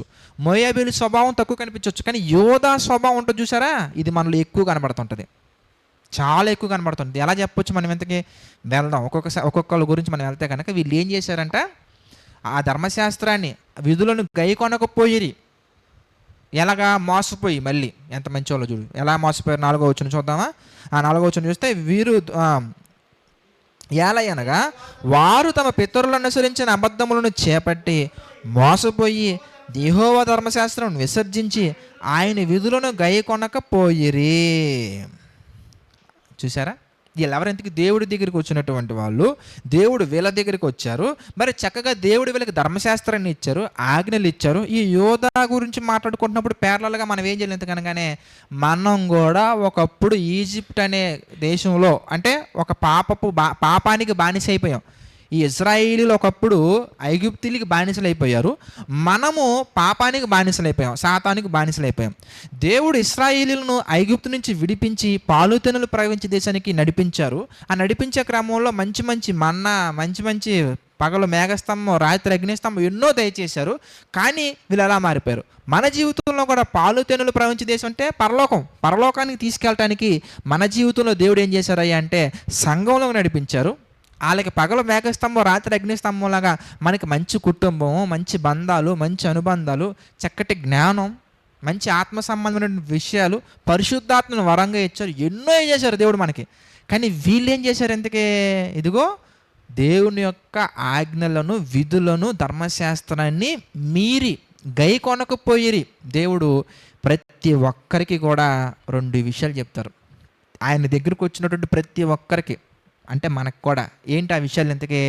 ద్వితీయోపదేశకాండం మనం చూద్దాం. ప్రతి ఒక్కరికి దేవుడు చెప్పే 2 ప్రాముఖ్యమైన విషయాలు ఏంటి ఎంత కనగానే, ద్వితీయోపదేశకాండము 11వ అధ్యాయం మనం చూద్దాం. ద్వితీయోపదేశకాండము 11వ అధ్యాయం మనం చూస్తే 26 నుంచి 28 వరకు మనం చూద్దాం. ద్వితీయోపదేశకాండము 11వ అధ్యాయము 26 నుంచి 28 వరకు మనం చూద్దాం. చదవండి, ఏముంది అక్కడ? చూడుడి, నేడు నేను మీ ఎదుట దీవెనను, ఎంత అద్భుతంగా ఉంది. నేను మీ ఎదుట దీవెనను శాపమును పెట్టుతిని. నేను మీకు ఆజ్ఞాపించింది మీ దేవుడైన యెహోవా ఆజ్ఞలను మీరు వినిన ఎడల దీవెనయు, మీరు మీ దేవుడైన యెహోవా ఆజ్ఞలను వినక ఆజ్ఞాపించు మార్గమును విడిచి మీరు ఎరుగని ఇతర దేవతలను అనుసరించిన ఎడల శాపమునే మీకు కలుగును. చూసారా, 2 ఉన్నాయి మనకి. 1, ఆయన ఆజ్ఞలను నోరు మూసుకొని ఫాలో అవటం. 2, ఆయన ఆజ్ఞలను ఫాలో అవ్వకుండా ఎదురు తిరగటం. ఫాలో అయ్యావా, దేవుడు నిన్ను ఏమంటున్నారు ఇంతకీ? దీవెన. మన దీవెన కాదు, దీవెన అంటే బ్లెస్సింగ్స్ అని దాని అర్థం. ఓకేనా? బ్లెస్సింగ్స్ ఎక్కువ వస్తాయని దాని అర్థం. ఒకవేళ ఆజ్ఞలను పాటించకపోతే శాపం. ఏ లెవెల్లో శాపం వస్తుంది ఇంతకీ? అది కూడా చెప్పారు దేవుడు. ఏ లెవెల్లో దీవెనలు వస్తాయి ఇంతకీ? అది కూడా చెప్పారు. ఏ స్థాయిలో శాపాలు వస్తాయి అది కూడా చెప్పారు. కొన్ని చూసి మనం క్లోజ్ చేసేసుకుందాం. లేవియకాండం మనం చూస్తే ఎలాంటి శాపాలు వస్తాయి మనకి, ఆయన ఆజ్ఞలను కనుక మనం మేరకపోతే, అంటే వాళ్ళకి చెప్పినటువంటివి అవి. లేవియకాండము 26వ అధ్యాయము 14 నుంచి మనం చూస్తే, లేవియకాండము 26వ అధ్యాయము 14వ వచనం మనం చూస్తే, మీరు నా మాట వినక, ఎంత మంచోళ్ళో చూడు మన దేవుడు. ఇలాంటివి చదువుకొని పాట పాడాలి. ఎంత మంచి దేవుడవు నీవే యేసయ్య అని ఇలాంటివి చదువుకొని పాడాలి. ఎలా చూడండి, ఎంత మంచోళ్ళు మన దేవుడు. ఎందుకే? మీరు నా మాట వినక, నా ఆజ్ఞలన్నిటిని అనుసరింపక, నా కట్టడలను నిరాకరించిన ఎడల, నా ఆజ్ఞలన్నిటిని అనుసరింపక, నా నిబంధనను మీరునట్లు మీరు నా తీర్పుల విషయం అసహించు కొనిన ఎడలను, నేను మీకు చేసేది ఏంటంటే, మీ కన్నులను క్షీణింపచేయనట్టు, ప్రాణమును ఆయాసపరచినట్టు, తాపజ్వరమును క్షయరోగమును మీ మీదకు రప్పించదును. మీరు విత్తనములు మీకు వ్యర్థములగును, మీ శత్రువులు వాటి పంట తిను. అంటే ఇలా చక్కగా ఆ శాపాలన్నీ లైన్లో రాశారండి. అంత మంచోళ్ళు మన దేవుడు. మీకు ఏ రోగాలు వస్తాయి, ఎలాంటి ప్రాబ్లమ్స్ వస్తాయో కూడా చెప్పారు ఆయన. ఎప్పుడు ఆయన మాట వినకపోతే. ఆయన మాట వింటే 26వ అధ్యాయం 3వ వచనం నుంచి 13వ వచనం వరకు మీరు చదువుకుంటే మీకు అర్థమైపోద్ది. మాట వింటే ఎలా ఉంటుంది, వినకపోతే ఎలా ఉంటుంది. ఇప్పుడు సహజంగా చిన్నపిల్లలు ఉంటారు, వాళ్ళు మన పని మనం చేసుకున్నప్పుడు అంటారు. అప్పుడు మనం ఏమంటాం సహజంగా, రే అంటాం. అప్పుడు వాడు విన్నట్టే విని మళ్ళీ 2 నిమిషాల తర్వాత మళ్ళీ అంటాడు, అవునా కదా? అప్పుడు మళ్ళీ ఏం చేస్తాం, అందుకే రే అని కర్ర తీసుకుంటాం. అప్పుడు మళ్ళీ వాడు కర్ర చూసి భయపడి మళ్ళీ ఒక 2 నిమిషాలు ఆగి మళ్ళీ అంటాడు. అంటే దాని అర్థం ఏంటి? ఎందుకనగానే పిల్లకాయల స్వభావం. ఇప్పుడు మన దేవుడి దగ్గరికి వచ్చిన తర్వాత ఎలా ఉండాలి? ఎందుకే ఆయన జ్ఞానం నేర్పించిన తర్వాత జ్ఞానవంతులుగా మనం ఉండాలి. ఆయన ఏదో ఒక జరకిచ్చినప్పుడు భయపడి కొంతసేపు ఆగి మళ్ళీ అదే పాపంలో పడిపోయి మళ్ళీ జరకిచ్చినప్పుడు భయపడి మళ్ళీ పాపంలో పడిపోలా ఉండకూడదు. అందుకే దేవుడు ఏం చేశారు? ఇంతకీ కర్ర తీసుకొని 4 దంతా అని చక్కగా చెప్పాడు. ఏ విధంగా తంతాడంటే ఇంతకీ కళ్ళకి క్షీణించిపోయే రోగం వస్తుందంట, తాపకరమైన జ్వరం వస్తుందంట, క్షయ రోగం వస్తుందంట, టీబీ క్షయ వస్తుందంట, అన్నీ చెప్పాడు ఆయన. అప్పుడు ఏం చేయాలి? ఇంతకీ చక్కగా నోరు మూసుకొని ఫాలో అవ్వాలి. వీళ్ళు ఫాలో అయ్యారంటే ఫాలో అవ్వాలా మనలాగే. మనం ఏ విధంగా అయితే దేవుడి మాట విని పూరి ఉబ్బినట్టు ఉబ్బుతాం విన్నప్పుడు, అవునా కదా? నూనె పూరిని కనుక తీసుకెళ్ళి అలా ఆయిల్ వేసాం అనుకో, తమ్మన అసలు మోటివేషన్ అసలు మనకి ఎలా వస్తుందంటే హై లెవెల్లో వచ్చేస్తుంది మోటివేషన్. పక్కకి వెళ్ళిన తర్వాత ఫ్రెండ్స్ని చూసో లేదంటే యూట్యూబ్లో వీడియోస్ని చూసో మొత్తానికి ఎవరిని చూసి తెలియదులే కానీ మొత్తానికి మనలో ఉన్నటువంటి ఆ గ్రేట్ ఇన్స్పిరేషన్ కాస్త అది ఎలా మారిపోతుంది, దానికి ఇరిటేషన్గా మారిపోతే దానికి ఏం పేరు పెట్టాలో తెలియదు, మొత్తానికి అలా చల్లారిపోతాం. అందుకే దేవుడు ప్రతిరోజు మీటింగ్స్ పెట్టుకోమన్నాడు. ఆయన ప్రతిరోజు మానక ఇంటింటా కూడుకొనుచు చక్కగా ప్రార్థన చేసుకుంటూ ఎందుకనగానే మనం తప్పిపోకుండా ఉండాలంటే వాక్యం, సహవాసం, రొట్టె విరుచుట, ప్రార్థన చాలా ప్రాముఖ్యమైనటువంటివి. సో వీళ్ళని కూడా దేవుడు బహుగానే హెచ్చరించినట్టుగా మనకు కనబడుతుంటుంది. అయితే వీళ్ళు అనేక మార్లు ప్రతి సందర్భాల్లో తప్పిపోతున్నట్టుగా మళ్ళీ వస్తున్నట్టుగా మనం రెగ్యులర్గానే మనం చూస్తూ ఉంటాం వీళ్ళ గురించి. కానీ ఆమోసు గ్రంథం రాసే సమయం దగ్గరికి వచ్చేద్దాం. ఆ సమయానికి వచ్చేసరికల్లా మరి ఆమోసు గారు చెప్తున్నారు, ఏమని చెప్తున్నారు? ఇంతకీ మీరు ఇలా వాక్యాన్ని మీరుతున్నారు కాబట్టి మీ పట్టణం మీద ఏం వేస్తాను, ఇంతకీ అగ్ని వేసేస్తాను, యోధా దెబ్బ తింటుంది అని చెప్పేసి ఆమోసు గారి ద్వారా దేవుడు క్రీస్తు పూర్వం 700 ఆ మధ్యకాలంలోనే ప్రకటించారు, అంటే ప్రవచించారు, అంటే హెచ్చరించారు. ఆ మాట విన్నప్పుడు భయపడాలి లేదా? భయపడాలి. అంటే ఇంతకు ముందు కూడా చాలా జరిగాయి. వీళ్ళని తీసుకెళ్ళి ఫిలిస్తీన్లకు అప్పచెప్పటాలు, వీళ్ళని తీసుకెళ్ళి అమ్మోనీలకు అప్పచెప్పటాలు, వీళ్ళని తీసుకెళ్ళి మొయాబులకు అప్పచెప్పటాలు చాలా జరిగాయి. కానీ వీళ్ళు చేంజ్ అనేది వీళ్ళలో ఎలా ఉంది? ఎందుకనగానే వస్తున్నారు. అంటే మనం కూడా ఎంత చూసారా? కష్టం వచ్చినప్పుడు ప్రభువా అంటాం, కష్టం పోయాక హల్లెలూయా అంటావా? అనం. కష్టం వచ్చినప్పుడు హల్లెలూయా అంటాం, కష్టం పోయాక ఎల్లయ్యా అంటాం, మళ్ళీ కష్టం వచ్చినప్పుడు హల్లెలూయా అంటాం, మళ్ళీ కష్టం పోయాక ఎల్లయ్యా అంటాం. అదే ట్రెండ్ ఇళ్ళలో ఉండిపోయింది. అలా ఉండిపోయిన తర్వాత ఈ ఉజ్జియా కాలం మనం చూద్దాం. అంటే ఆమోస్ గారు రాసినటువంటి సందర్భానికి మరి దేవుడు ముందుగానే ప్రకటించినప్పటికీ ఈ రాజు ఎలా మారిపోయాడో మనం చూద్దాం. 2వ రాజుల గ్రంథం మనం చూస్తే 2వ దినవృత్తాంతాల గ్రంథము 3వ అధ్యాయము 26వ అధ్యాయం 2వ దినవృత్తాంతాల గ్రంథము 26వ అధ్యాయము 3వ వచనం మనం చూద్దాం. 2వ దినవృత్తాంతాల గ్రంథము 26వ అధ్యాయము 3వ వచనం మనం చూస్తే, ఉజ్జియా ఏలన ఆరంభించినప్పుడు 16 ఏళ్ల వాడే యెరూషలేములో 52 సంవత్సరాలు ఏడాడబ్బా. ఏజ్ ఎంత అబ్బా పరిపాలించినప్పుడు? ఎంత? 16 సంవత్సరాలప్పుడు రాజ్యాన్ని దేవుడు చేతిలో పెట్టడం అంటే గ్రేట్ కదా. రైట్, చదువుకుంటారు. నా తర్వాత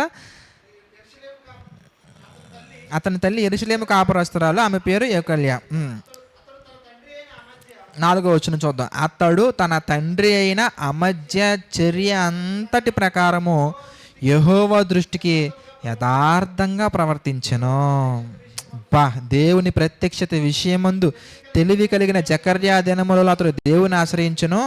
అతడు యెహోవాను ఆశ్రయించినంత కాలము, అది దేవుడిని ఆశ్రయించినంత కాలం దేవుడు అతన్ని, ఇందా మనం చూసాంగా, నా మాటలు మీరు గైకొంటే మీకు దీవెన, నా మాటల్లో మీరు మీరితే శాపం, వింటే దీవెన, వినకపోతే శాపం. డీటెయిల్గా చెప్పారు ఆయన. విన్నాడు. విన్నప్పుడు ఏమైందయ్యా ఉజ్జియా జీవితం అంటే, వర్ధిల్లుకుంటా వర్ధిల్లుకుంటా వర్ధిల్లుకుంటా వెళ్తానే ఉన్నాడు. ఒక రేంజ్ వస్తుంది ప్రతి ఒక్కడికి. ఐ థింక్ ప్రతి సేవకులకి, ప్రతి మనిషికి సేవ విషయంలో కూడా అంతే. ఒక ఒక రేంజ్, అదొక దానికి ఏం పేరు పెట్టాలో తెలియదు, ఒక రేంజ్ అంటారు దాన్ని. ఒక స్థాయి వచ్చిన తర్వాత ప్రతి ఒక్కళ్ళలో ఈ ఈ జీవపడంబు వస్తుందేమో అనిపిస్తుంది కొంతమందిని చూసినప్పుడు నాకు. ఇక ఇతను చూసినప్పుడు కూడా. అందుకే నన్ను చూసి నాకు కూడా భయం వేస్తూ ఉంటుంది అప్పుడప్పుడు. నేను కూడా భయపడుతూ ఉంటాను, ప్రార్థన చేసుకుంటూ ఉంటాను, ప్రభువా ఇది మాత్రం రాకూడదు, ఇది మాత్రం రాకూడదు. ఎందుకంటే చాలా ప్రమాదకరమైనటువంటిది. ఆశ్రయించినంత కాలం వర్ధిల్లుతూనే ఉన్నాడు, స్థిరపడ్డాడు. స్థిరపడ్డాక ఏమైంది? ఇంతకీ 16వ వచనం మనం చూద్దాం. స్థిరపడ్డాక 16వ వచనం మనం చూస్తే, అయితే అతడు స్థిరపడిన తరువాత, అది చూడండి చెల్లెమ్మలు తమ్ముళ్ళు, దేవుడు మనకిచ్చే స్కిల్స్ అవ్వచ్చు, టాలెంట్స్ అవ్వచ్చు, ఆస్తులు అవ్వచ్చు, అందం అవ్వచ్చు, ఏదైనా కానివ్వండి, అందమా, ఆస్తి, తలాంతులా, లేదంటే కనుక జ్ఞానమా, వివేచన, బైబిల్ చెప్పే ఏదైనా కావచ్చు, ఏదైనా కానివ్వండి, మన మనసులో ఏం రాకూడదు, ఎందుకని కానీ గర్వం రాకూడదు. దేవుడు మాత్రం హెచ్చిస్తారు. మనం బాగుంటే, ఆయన చేతి కింద కనుక మనం మంచిగా ఉంటే ఆయన గొప్పగా తీసుకెళ్తాడు. ఆయన తీసుకెళ్లే విధానం చూడండి ఎంత అద్భుతంగా ఉంటుంది. ఇప్పుడు మీరు చూస్తున్నారు, ఇప్పుడు రాజానేతను ఎవరింతకే? ఎవరో ఒక అనామకుడు. కానీ మీకు రాజాకి ఏంటి సంబంధం? ఇంతకే కేవలం యేసుప్రభు వారు తప్ప ఇంకేం లేదు. మీకు నాకు మధ్యలో యేసుప్రభు వారి రక్త సంబంధం తప్ప ఈ శరీర సంబంధం ఏ రక్త సంబంధం ఉంది మీరు చెప్పండి. చూడండి, అనంతపురం నుంచి వచ్చేస్తారు, వైజాగ్ నుంచి వచ్చేస్తారు, అనకాపల్లి నుంచి వచ్చేస్తారు, ఇటుపక్క కర్నూలు నుంచి వచ్చేస్తారు, ఇటుపక్క మహబూబాబాద్ నుంచి వచ్చేస్తారు, గోదావరి నుంచి వచ్చేస్తారు, శ్రీకాకుళం నుంచి వచ్చేస్తారు. ఆ నైట్ ఈవినింగ్ ప్రేయర్స్కి అయితే నైజీరియా నుంచి అటెండ్ అయిపోతూ ఉంటారు, మధ్యప్రదేశ్ నుంచి అటెండ్ అయిపోతూ ఉంటారు. ఎలా ఇదంతా? ఎందుకనగానే దేవునికి లోబడి ఉన్నంత కాలం దేవుడు హెచ్చించే విధానం అద్భుతం, అంతే, మార్వెలెస్, అంతే. మీ లైఫ్లో కూడా అంతే. మీరు చెక్ చేసుకోవాలి. అర్హత లేని మనకి ఒక ఒక ఒక బలాన్ని ఇచ్చి, నేను ఉన్నాను కదా నీకు ఎందుకని చెప్పేసి వెన్నుండి నడిపించే వ్యక్తే మన దేవుడు. అందుకే ఆయన తండ్రి, మన తండ్రి అంటాం మనం. దేవుడు చెప్తారు, నేను మీ తండ్రిని, మీరు నాకు పిల్లలు అంటారు ఆయన చాలా సందర్భాల్లో. చూసారా, స్థిరపడి ఏమైపోయాడు? ఎంతకనగానే గర్వించి చెడిపోయాడు. ఏ స్థాయిలో చెడిపోయాడా? ఎంతకనగానే చూడండి ఎలా చెడిపోయాడు. ఇంతకే అతడు ధూపపీఠము మీద ధూపము వేయుటకే దేవుని మందిరంలో ప్రవేశించి, దబ్బా సంగతి ఏం చేశాడంట? లేవీలు మాత్రమే వెళ్ళవలసినటువంటి ఆ ప్రాంతంలోకి రాజు అయితే కొమ్ములు ఎవడ దగ్గర చూపించుకోవాలి? నువ్వు వెళ్ళి దేవుడి దగ్గర నీ కొమ్ములు చూపించాల్సింది. నువ్వు ఎవడికి గొప్ప? దేవుడికా? కాదు. వెళ్ళి దేవుడి మందిరంలోకి వెళ్ళిపోయి ధూపద్రవ్యం చేస్తున్నప్పుడు ఏం జరిగింది? ఇంతకీ 17వ వచనం మనం చూస్తే, యాజకుడైన అజర్యాయు అతనితో కూడా ధైర్యవంతులైన యెహోవా యాజకులు 80 మంది అతని వెంబడి లోపలికి రంటే 80 మంది వెళ్ళారా ఒక రాజు ఆపడానికి? అంటే 80 మంది ఆపుతున్నాక ఆగట్లేదా? ఆహా, లేదంటే గర్వం, కొవ్వు అంటారు దీన్నే. అందుకే దేవుడు అంటాడు, మీరు కొవ్వు బట్టి ఉన్నారంటాడు దేవుడు ఒక సందర్భంలో యెషయా గ్రంథంలో. అలాగా సరే, ఆ 80 మంది వెళ్ళిన తర్వాత వారు రాజును ఉజ్జియాని ఎదిరించి, ఉజ్జియా, యెహోవాకు ధూపము వేటుగా ప్రతిష్ఠింపబడిన అహరోను సంతతి వారైన యాజకుల పనియే కానీ నీ పని కాదయ్యా. పరిశుద్ధ స్థలం నుండి బయటికి బొమ్ము, నీవు ద్రోహము చేసి ఉన్నావు, దేవుడైన యెహోవా సన్నిధిని నీకు ఘనత కలగదని చెప్పగా, ఉజ్జియా ధూపం వేయుటకు ధూపార్తి చేత పట్టుకొని రౌద్రుడై యాజకుల మీద కోపము చూపెను. దేవుని మందిరంలో ధూపపీఠము పక్కన అతను ఉండగా యాజకులు చూచుచూనే ఉన్నప్పుడు అతని నొసట కుష్ఠరోగం పుట్టెను. కుష్ఠరోగం వచ్చింది ఫైనల్గా. మీకు అర్థమైందా? అంటే 80 మంది హెచ్చరించిన, గద్దించిన ఆగకుండా అలా వెళ్ళిపోయాడు. దీన్ని ఏమంటారు మీరు చెప్పండి? గర్వం. ఇదే గర్వం కనుక మనలో ఎప్పుడు వచ్చినా, అది సంవత్సరం తర్వాత కానీ, ఎన్ని సంవత్సరాలు పరిపాలించారు? ఇంతకీ ఎన్నో సంవత్సరాలు. 16 సంవత్సరాల వయసు అప్పుడు రాజుగా చేసి పెడితే ఎంత గొప్పగా ఉండాలి, అవునా కదా? ఎంత లోబడాలి, ఎంత దేవునికి అనుకూలంగా ఉండాలి. యాజకులు చెప్పినా వినకుండా గర్వించి చెడిపోయాడంటే మీరు ఆలోచించాలి. ఆ తర్వాత అతనితో పాటు నిల్వలు కూడా వచ్చింది. మరి అలా ఏమైనా తక్కువ చేశారా? 20 వచ్చును. ప్రధాన యాజకుడైన అజర్యాయు యాజకులందరూ అతని వైపు చూడగా,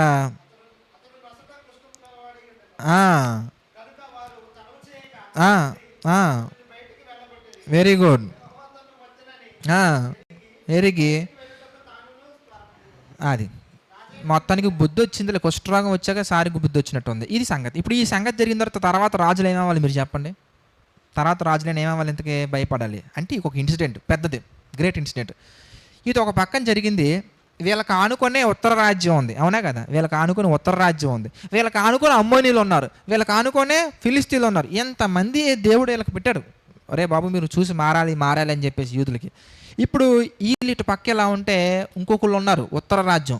ఆ మహాగణులు ఏం చేస్తున్నారో కూడా చూద్దాం. వాళ్ళు ఏం చేస్తున్నారు? ఎందుకంటే వాళ్ళ గురించి ఇప్పుడు ఎందుకన్నా అంటే, ఒకటి, దేవుడు మన జీవితాలలోనే, మన కుటుంబాలలోనే మనకి మా అనుభవ జ్ఞానం కలగజేయటకే వాళ్ళ జీవితాన్ని పెడతారు దేవుడు. అది చూసైనా మనం బుద్ధి తెచ్చుకోవాలి. మనం బుద్ధి తెచ్చుకోవడానికి దేవుడు నెంబర్ 1 ఏంటింతకి బైబిల్ మన ముందు పెట్టారు. నెంబర్ 2 సేవకులను పెట్టాడు. నెంబర్ 3 దెబ్బతిన్నటువంటి కొంతమందిని పెట్టారు. నెంబర్ 3 మనలో ఉన్నటువంటి దెబ్బతిన్నోళ్ళు దేవుడు పెట్టారు. నెంబర్ 4 మన చుట్టుపక్కల ఉన్నటువంటి దెబ్బతిన్నోళ్ళు పెడతారు. ఇన్ని చూసి మనం ఎక్కడో ఒక దగ్గర టర్న్ అవ్వాలి. టర్న్ అవ్వకపోతే మనకి చుక్కలు కనబడతాయి. ఎక్కడో దగ్గర టర్న్ అవ్వాలి మనం. వర్స్ట్ కేసులో మన మన మన మన ఫ్యామిలీలో ఉన్నటువంటి వాళ్ళని చూసినా టర్న్ అవ్వాలి మనం. వర్స్ట్ కేసులో మనకు తెలిసినటువంటి వాళ్ళని చూసినా టర్న్ అవ్వాలి మనం. వర్స్ట్ కేసులో మనకి ఎదురుగా ఉన్నటువంటి వాళ్ళని చూసినా మనం టర్న్ అవ్వాలి. ఎక్కడ టర్న్ అవ్వకుండా నేను పట్టిందే పట్టు అని చెప్పేసి అలా పోతూ ఉంటే దెబ్బ తినడం ఖాయం. వీళ్ళ లైఫ్ కూడా అంతే. యూదుల లైఫ్ కూడా మనం ఆలోచిస్తే వాళ్ళల్లో ఉన్నటువంటి రాజుకే అలా జరిగిందంటే వీళ్ళు ఎలా ఫీల్ అవ్వాలి మీరు చెప్పండి? అమ్మో రాజుకే అయిందంటే మేమెంత అని భయపడాలి. వీళ్ళు భయపడరు, వీళ్ళు అలా వెళ్తానే ఉంటారు. వీళ్ళు దేవుడు ఇలా జరుగుతూ ఉన్నప్పుడు ఇంకొక సందర్భాన్ని వీళ్ళ ముందు పెట్టారు. అదేంటి ఎందుకో మనం చూద్దాం. 2వ రాజుల గ్రంథం మనం చూస్తే 17th చాప్టర్లో, 2వ రాజుల గ్రంథము 17th చాప్టర్ మనం చూస్తే 17వ అధ్యాయంలో 13 నుంచి మనం చూద్దాం. 2వ రాజుల గ్రంథము 17th చాప్టర్ 13 నుంచి మనం చూస్తే వీళ్ళు ఎవరింతకి, వీళ్ళు ఇశ్రాయేలీలు అంటే 10 గోత్రాల వాళ్ళకి సంబంధించినటువంటి సందర్భం మనం చూస్తున్నాం.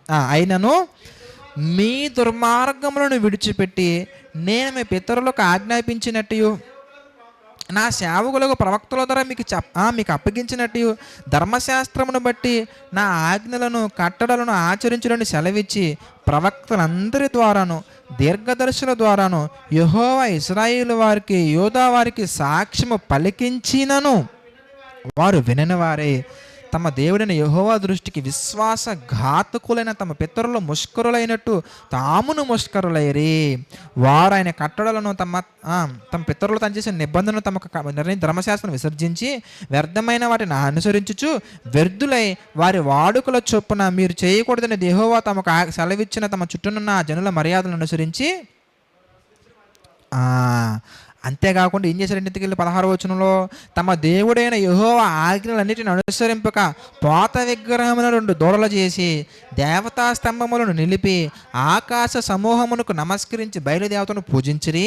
మరియు తమ కుమారులను కుమార్తెలను అగ్నిగుండమును దాటించి శకునమును చిల్లంగతనమును వాడుక చేసుకొని దేవుని దృష్టికి చెడుతనమును చేయుటకే తమ్మును తాము అమ్ముకొని ఆయనకు కోపం పుట్టించిరి. కాబట్టి యెహోవా ఇశ్రాయేలు వారి యందు కోపగించి తన సముఖములో నుండి వెళ్ళగొట్టిన కనుక యూదా గోత్రము గాక మరి ఏ గోత్రమును శేషించి ఉండలేదు. అంటే ఈ 10 గోత్రాలను గెట్టేశారు, మొత్తం గెట్టౌట్ అన్నాడు అంతే. ఈయన ఉన్నాయి చూసారా, చెల్లంగితనం, చేతబళ్ళు, తర్వాత శకునాలు చూడటం, తర్వాత అగ్నిగుండాలు దాటం. ఈ పిచ్చేంట్రా బాబు వీళ్ళకి. చూసారా, ఒక పక్కన దేవుడి వలన ప్రేమగా చూసుకుంటున్నప్పటికీ వీళ్ళు ఎలా తయారయ్యారా ఎంతకనగానే. ఇది దేవుణ్ణి బాధ పెట్టడం అంటారా కాదంటారు మీరు చెప్పండి? బహుగా బాధ పెట్టడం. ఇంకెంత బాధ పెట్టడం ఎంతకనగానే ఒక పక్కన చూపిస్తున్న దేవుడు ఇదిగో వీళ్ళ లైఫ్లో ఎలాగ ఉన్నాయి. అలా వెళ్ళగొట్టేశాడు దేవుడు ఒక పక్కన. అంటే ఇశ్రాయేలీలనే వెళ్ళగొట్టాడంటే, 10 గోత్రాల వలనే వెళ్ళగొట్టాడంటే ఇక మా పరిస్థితి ఏంటని చెప్పేసి ఆలోచించాలా లేదా? ఆలోచించాలి. ఆలోచించుకుని వీళ్ళు ఏం చేస్తున్నారు ఎందుకనగానే అదే కంటిన్యూ చేస్తానే వెళ్ళారు. ఇంకా తర్వాత దేవుడు ఆమోసు ద్వారా ప్రవచనం పలికించారు కదా, ఏంటి ఈ ఉజ్జయ కాలంలోనే. ఆ తర్వాత మళ్ళీ దేవుడు ఏం చేశారు ఎంతకనగానే యెషయా గారి ద్వారా కూడా ప్రవచనాలు చెప్పిస్తారు. అవి కూడా మనం చూద్దాం. యెషయా గ్రంథం మనం చూస్తే యెషయా గ్రంథము 5వ అధ్యాయము 24వ వచనం. మీరు బాగా ఆలోచించాలి బ్రదర్స్ అండ్ సిస్టర్స్. దేవుడు ఒక వ్యక్తికి గట్టి దెబ్బ వేయటం కంటే ముందు ఎన్ని సాలిడ్ వార్నింగ్స్ ఉంటాయి మీకు అర్థం కావాలి. యెషయా గ్రంథము 5వ అధ్యాయం మనం చూద్దాం. యెషయా గ్రంథము 5వ అధ్యాయము 24 నుంచి మనం చూద్దాం. యెషయా గ్రంథము 5వ అధ్యాయము 24 నుంచి మనం చూస్తే, సైన్యములకు అధిపతిగా యెహోవా ధర్మశాస్త్రం నిర్లక్ష్య పెట్టదురు, ఇశ్రాయేలు యొక్క పరిశుద్ధ దేవుని వాక్కును తృణీకరించుదురు. కాబట్టి అగ్నిజ్వాల కొయ్యి కాలును కాల్చివేయినట్లు, ఎండిన గడ్డి మంటలో భస్మమగునట్లు వారి వేరు కుళ్ళిపోవును, వారి పువ్వు ధూళి వలె పైకి ఎగిరిపోవును. చూసారు, ఇదంతా చెప్తున్నాడు ముందుగానే. మీ జీవితం ఎలాగ అయిపోయిద్ది, అగ్నితో కాల్చేస్తాను మిమ్మల్ని, మీరు మారట్లేదు, వాక్యాన్ని నిర్లక్ష్య పెడుతున్నారని చెప్పి ముందుగానే చెప్తున్నాడు ఆయన. తర్వాత దానిని బట్టి దేవుని కోపం ఆయన ప్రజల మీద మండుచున్నది, ఆయన వారికి తన బాహువు చాచి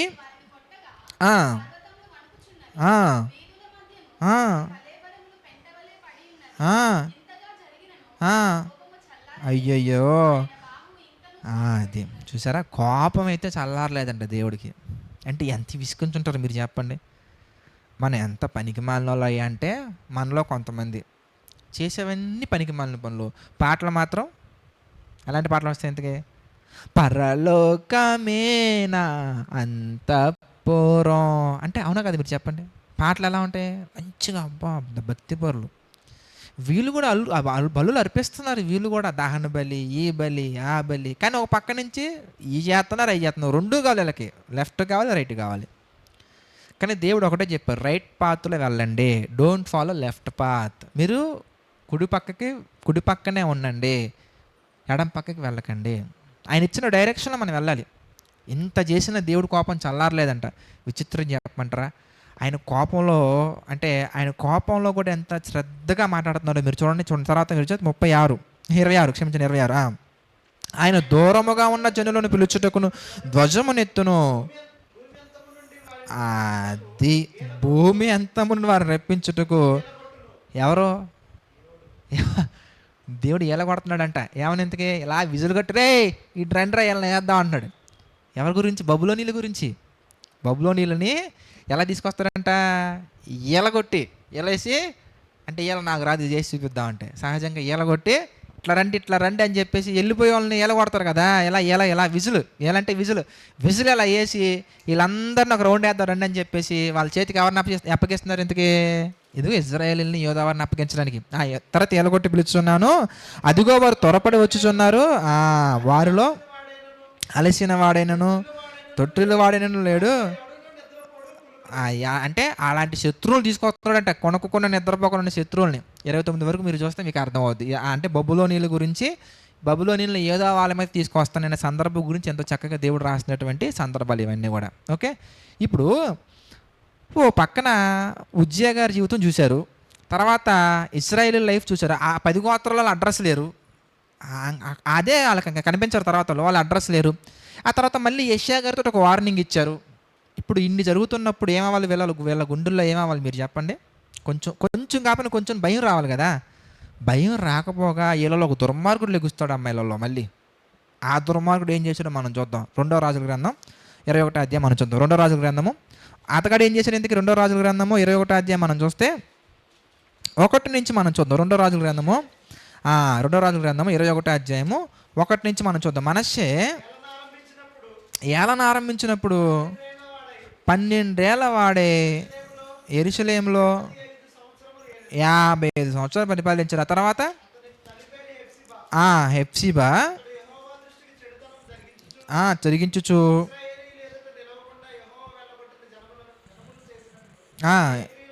అంటే ఎవరెవరైతే దేవుడు వెళ్ళగొట్టాడో ఆ హేకిరీలు అన్నీ చేసుకుంటూ వస్తున్నాడంట. ఆ తర్వాత ఏం చేశాడు ఇంతకీ, వాళ్ళ నాన్నగారు పడగొట్టినటువంటి ఉన్నత స్థలమును అతను తిరిగి కట్టించి, బయలుదేవతకు బలిపీఠములు కట్టించి, ఇశ్రాయేలు రాజైన ఆహాబు చేసినట్లు దేవతాస్తంభమును చేయించి నక్షత్రములకు మొక్కి వాటిని పూజించుచూ ఉండెను. మరియు నా నామము ఉంచుదునని దేవుడు సెలవిచ్చిన యెరూషలేములో చూసారా ఎక్కడికి కట్టిన బలిపీఠాలు ఎంతకీ, యెరూషలేము దేవాలయం ఉంది కదా, ఆ యెరూషలేము దేవాలయములో ఇతర దేవుళ్ళకి ఇతర దేవతలకి సంబంధించినటువంటి బలిపీఠాలు కట్టాడు ఈయన. ఎంత కోపం వస్తుంది మీరు చెప్పండి దేవుడికి. ఇప్పుడు కోపం అనేది పీక్ స్టేజ్లో ఉంటుందని చెప్పాలా, ఇంకా పీక్ స్టేజ్లో ఉంటుందని చెప్పాలా, ఏం చెప్పాలి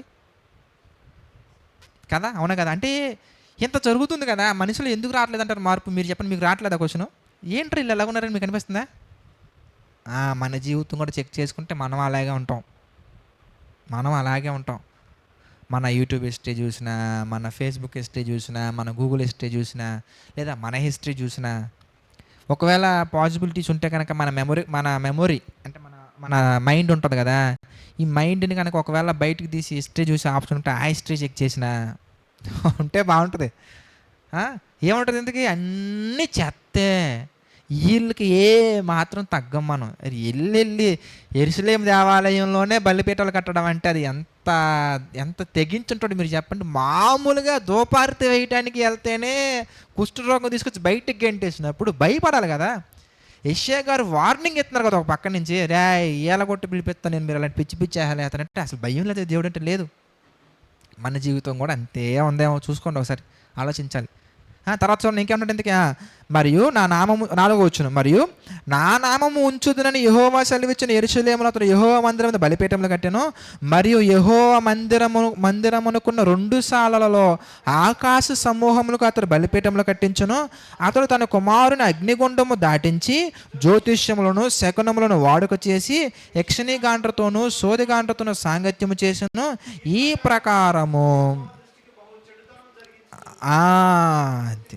ఇలా చదువుకుంటూ వస్తే సారు చేసిన పనికిమాలిన పనులు అంతా ఇంత కాదండి, పెద్దగా చేశాడు. ఇప్పుడు దేవుడు మాట్లాడుతున్న మాట భలే ఉంటుంది, సాలిడ్గా ఉంటుంది. చూడండి 11వ వచనం చూద్దాం. 11 రండి. యోధా రాజైన మనష్షే ఈ హేయమైన కార్యములు చేసి తనకు ముందునున్న అమోరీయులను మించిన చెడుతనము కనపరిచి తాను పెట్టుకొనిన విగ్రహముల వలన యోధావారు పాపము చేటుకు కారకుడాయను. ఇశ్రాయేలు దేవుడనే సెలవిచ్చేది ఏంటంటే, వినువాని 2 చెవులు గింగురుమనేంత కీడు యెరూషలేము మీదకి యోధావారి మీదకి తప్పించదును. ఎలా వస్తుందంటే కీడు అంటే గుయ్యి అంటారు చూసారా, అంటే గోబ కుయ్యి అందంటారు. అలాగా వీళ్ళు చేసిన పనులకి దేవుడు ఏం చేస్తున్నారు ఇంతకనగానే 2 చెవులు సౌండ్ మారుమోయేంత కీడు తీసుకొస్తానని చెప్తున్నాడు. అప్పుడైనా భయపడాలిగా వీళ్ళు. ఆహా చూడండి, ఒక మనిషి మీదకి మనం అనుకుంటాం, మన జీవితంలో కానీ మన కుటుంబంలో కానీ ఏడుపులు ఏడవటం కాదు, కొంతమంది వచ్చి ఏడుస్తూ ఉంటారు. ఇలాగైపోయింది, అలాగైపోయింది, అలాగైపోయింది, ఇలాగైపోయింది, ఇలాగైపోయింది, అలాగైపోయింది. పనికి మాలిన ఏడుపు ఏడ్చే ముందు మనం ఆలోచించాల్సింది, నా కుటుంబం కానీ నేను కానీ ఏమాత్రం కీడు చేశాను, ఇంతకీ ఏ స్థాయి కీడు చేసి ఉంటే ఈ స్థాయి అపాయం నా కుటుంబంలోకి వచ్చిందని మనం ఆలోచించాలి. ఏ స్థాయిలో చేసి ఉంటే, ఇప్పుడు 2 చెవులు గింగురుమనేంత కీడు రప్పిస్తా అంటున్నాడంటే ఆయన ఎలాంటి ద్రోహ కార్యాలు చేశారు చూడండి వీళ్ళు. ఇంతకీ దేవుని దేవాలయంలోనే బలిపీఠాలు కట్టడం అంటే మీరు ఆలోచించండి. ఆ కుమారుని అగ్నిగుండం దాటిచ్చాడంట. జ్యోతిష్కులు, శకునగాండ్రు, సోదిగాండ్రు, యక్షిణీగాండ్రులు అందరితోటి సహవాసం చేస్తున్నాడు. అయినా మారలేదు వీళ్ళు. ఆ తర్వాత మళ్ళీ ఫీల్డ్లోకి ఇర్మియా గారు వస్తారు. మళ్ళీ ఇర్మియా గారు, ఆయన చూడండి ఎంత చక్కగా చెప్తున్నారు. ఇర్మియా గారు వచ్చినప్పుడు వీళ్ళ స్వభావం చూసి చూసి చూసి చూసి దేవుడు ఫిక్స్ అయిపోయి చెప్పే ఒక మాట ఏంటంటే, ఇర్మియా గ్రంథం 7వ అధ్యాయం మనం చూద్దాం. ఇర్మియా గ్రంథము 7వ అధ్యాయం మనం చూద్దాం. ఇర్మియా గ్రంథము 7వ అధ్యాయము 27, 28 వచనాలు మనం చూస్తే, ఇర్మియా గ్రంథము 7వ అధ్యాయం 26 నుంచి చూద్దాం. 26 నుంచి మనం చూద్దాం. క్షమించండి 27 చూద్దాం. నీవు ఈ మాటలన్నీ వారితో చెప్పినను, వాళ్ళని మాట అనరు. నీవు వాళ్ళని పిలిచినను, నీకు రెస్పాండ్ ఎవరయ్యా కనుక నీవు వారు అదేంటి ఎండ్రని చెప్తున్నాడు, మళ్ళీ ఎందుకు చెప్పమంటాడు ఎంతకనగానే. అంతే దేవుని స్వభావం. మీరు తమ దేవుడైన యెహోవా మాట వినని వారు, శిక్షకు లోబడిన వారు కాబట్టి నమ్మకం వారి నుండి తొలగిపోయి ఉన్నది, అది వారి నుండి ఉండకుండా కొట్టివేయబడి ఉన్నది.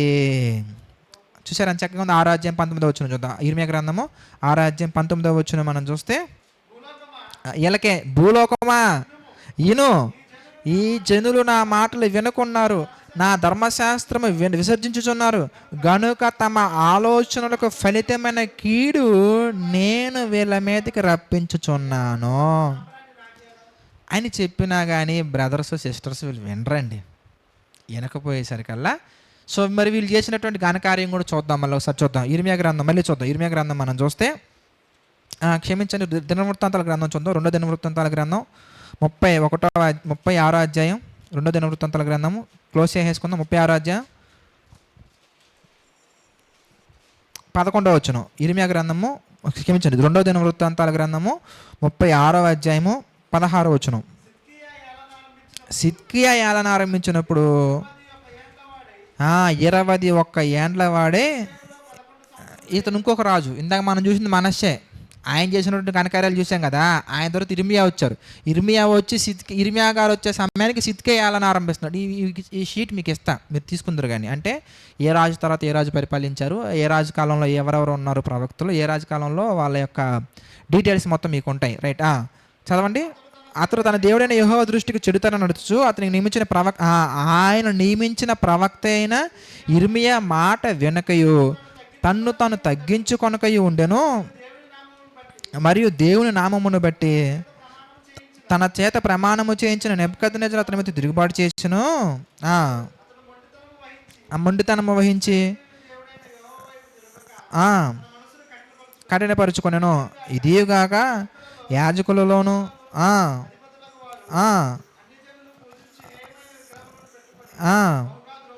అది తర్వాత యెహోవా యెరూషలేములో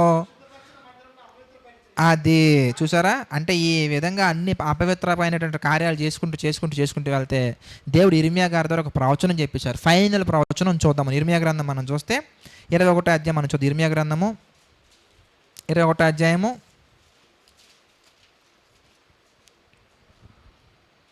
3వ వచనం మనం చూస్తే, ఇర్మియా వారితో ఎట్లా నేను సిద్కియాతో ఈ మాట చెప్పుడి అని అక్కడి నుంచి మీరు చదువుకుంటూ వస్తే ఇర్మియా ద్వారా సిద్కియాకి చెప్పిన ప్రవచనాలన్నీ మనకు కనబడుతూ ఉంటాయి. 10వ వచనం మనం చూద్దాం. 10వ వచనం మనం చూస్తే, ఈ పట్టణము బబులోను రాజు చేతికి అప్పగింపబడును, అతడు అగ్ని చేత దాన్ని కాల్చివేయును, ఇదే యెహోవా వాక్కు.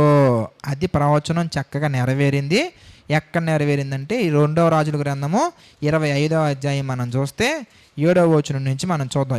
ఏ దేవాలయంలో అయితే వీళ్ళు బలిపీఠాలు పెట్టారో, ఏ సిటీలో అయితే దేవునికి విరుద్ధంగా వెళ్ళారో ఆ సిటీని అగ్నితో కాల్చిపడేశాడు దేవుడు.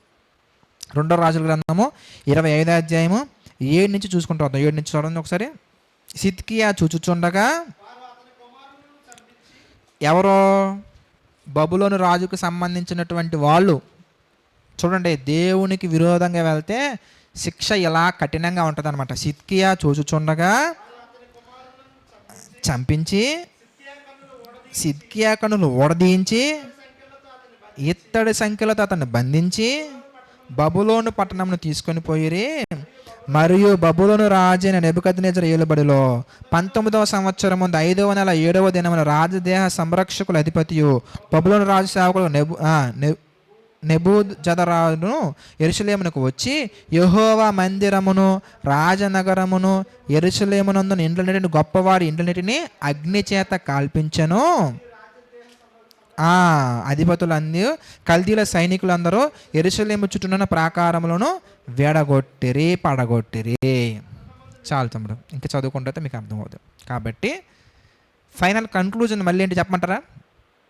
సుమారుగా 150 నుంచి 200 సంవత్సరాల క్రితం ఇప్పుడు మనం చదువుకున్న ఇన్సిడెంట్, ఇదే డైలాగు, ఇదే మాట సుమారుగా 150 నుంచి 200 ఇయర్స్ క్రితం, అంటే ఈ సందర్భం జరగటానికంటే ముందు ఇదే మాట ఆమోస్ గారు చెప్పారు. ఏంటి ఆ మాట చూద్దామా? ఆమోస్ గ్రంథము 2వ అధ్యాయము 5వ వచనం. ఆమోస్ గ్రంథము 2వ అధ్యాయము 5వ వచనం చూడండి. ఏమన్నా అక్కడ?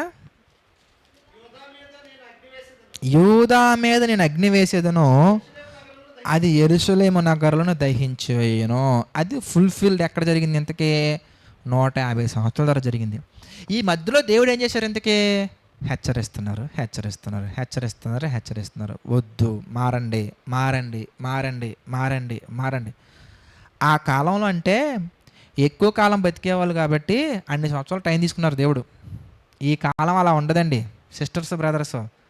వచ్చిన ఏ టెక్నాలజీ వల్ల వచ్చినటువంటి పనికి మాలిన రోగాల వల్ల, పనికి మాలినటువంటి ఈ ఫ్యాక్టరీల వల్ల మన టైం ఎంతెంతకే 60, 50, 40 చెప్పలేం. ఎందుకంటే ఏ వాటర్లో ఏ ఎబోలా వస్తుందో తెలియట్లేదు. అర్థమవుతుందా? కరోనా ఎప్పుడు పలకరిస్తుందో తెలియట్లేదు. పరిస్థితులు ఎలా మారిపోతున్నాయో తెలియట్లేదు. ఒక్కటే మాత్రం చెప్పగలను, ఏంటి ఎందుకనగానే, ఎన్నిసార్లు హెచ్చరించినా గద్దించినా లోబడిన వాడు హఠాత్తుగా మరి తిరిగి లేకుండా హఠాత్తుగా నాశనం అవును. ఇగో మనకి ఈ యోధా రాజ్యం అనేది బెస్ట్ ఎగ్జాంపుల్ మనకి. నిజంగా అంటే దేవుడు అంత గొప్పగా ఎలా దీర్ఘశాంతం కలిగి ఉన్నారా అనిపిస్తుంది అప్పుడప్పుడు నాకు. అన్ని సంవత్సరాలు ఓపిక పట్టడం అనేది, ఎంట్రని తెలిసిందా మళ్ళీ ఇర్మియాని పంపించడం. కొన్ని మాటలు ఎలా ఉంటాయంటే, ఉదయకాలాన్ని నేను లేచి ప్రవక్తలను పంపిస్తున్నా, పెందల కాడనే లేచి ప్రవక్తను పంపిస్తున్నా అని మనల్ని పంపించడానికి ఆయన సిద్ధపడుతున్నారు. ఎవరిని? నిద్రపోతున్న ప్రవక్తను లేపి ఇర్మియా అనగానే లేగవాలి. సమూయేలు ప్రశాంతంగా పడుకుంటాడు, సమూయేలు అంటాడు. సమూయేలు వచ్చి మళ్ళీ అంటాడు, నా చెప్పు ప్రభు అని ఇంకొకరి దగ్గరికి వెళ్తాడు ఆయన. ప్రవక్తను లేపి దర్శనాలు ఇచ్చి మళ్ళీ రాయించి. ఇప్పుడు కాలంలో యూట్యూబ్ ఉందమ్మా, లైవ్ పెడితే అందరికి వెళ్ళిపోతుంది. మరి పాత నిబంధన కాలంలో యూట్యూబ్ ఉందా? లేదు. వాళ్ళు ఒక గ్రంథం తీసుకోవాలి, ఆ గ్రంథం మీద పెన్ను తీసుకోవాలి, మళ్ళీ దేవుడు చెప్పింది యాసిరీస్ రాస్తున్నారు లేదా క్రాస్ చెక్ చేసుకోవాలి, ఆయన మళ్ళీ రాయించాలి, ఆ మాటలు చెప్పాలి, ఫస్ట్ వీళ్ళు ఒప్పుకోవాలి, మళ్ళీ చెప్పినటువంటి వాళ్ళని ఏం చేస్తారు చెప్పండి, వాళ్ళు మళ్ళీ రాళ్ళతో కొట్టి చంపడం.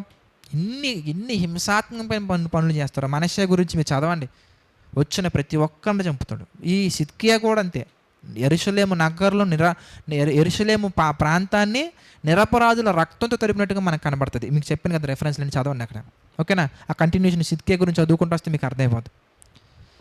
మనం కూడా అంతే, మన జీవితం కూడా అంతే. ఒకవేళ దేవుడు చెప్పే ప్రతి మాట నా ద్వారా చెప్తున్నారు, డైలీ డివోషన్స్ ద్వారా చెప్తున్నారు, ఈవినింగ్ ప్రేయర్స్ ద్వారా చెప్తున్నారు, డైలీ కొటేషన్స్ ద్వారా చెప్తున్నారు, సండే వర్షిప్ ద్వారా చెప్తున్నారు, అనేక రకాలుగా దేవుడు చెప్తూనే ఉన్నారు. మీలో ఎవరెవరికి ఏ లోపాలు ఉన్నాయో నాకు కొన్ని తెలుసు, మిగిలిన వాళ్ళకి అన్నీ తెలుసు. మీకు తెలుసు కదా మీకు ఏమేమి ఉన్నాయో. మీరు నాకు కొన్ని బయటపడ్డారు, కొన్ని బయటపడలేదు, అంతే. బయటపడిన నేను చెప్తా ఉన్నాను, అప్పటికప్పుడే స్పాట్లో ఖండించడం, స్పాట్లో హెచ్చరించడం చేస్తూ ఉన్నా. నాకు చెప్పనివి ఎన్ని ఉన్నాయో, కానీ అవన్నీ నాకు తెలియకపోవచ్చు, కానీ ఈయనకి తెలుసు. ఎవరికి? ఫాదర్, హెవెన్లీ ఫాదర్ తెలుసు. తెలిసినా కూడా ఆయన ఏం చేస్తున్నారు? ఇంతకీ ప్రశాంతంగా దీర్ఘశాంతాన్ని కలిగి అణుచుకొని ఒక మాట చూద్దాం. ఇర్మియా గ్రంథం చూసి క్లోజ్ చేసుకుందాం. ఇర్మియా గ్రంథం మనం చూస్తే 6వ అధ్యాయం చూద్దాం. ఇర్మియా గ్రంథము క్లోజ్ చేసుకుందాం.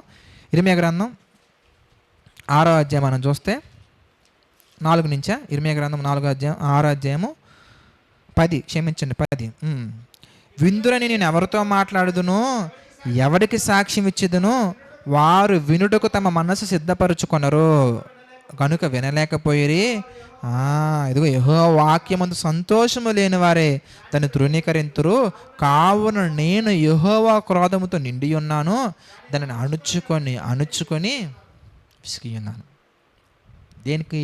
ఆ కోపాన్ని అణుచుకొని. ఇంకెంతకాలం చెప్పండి?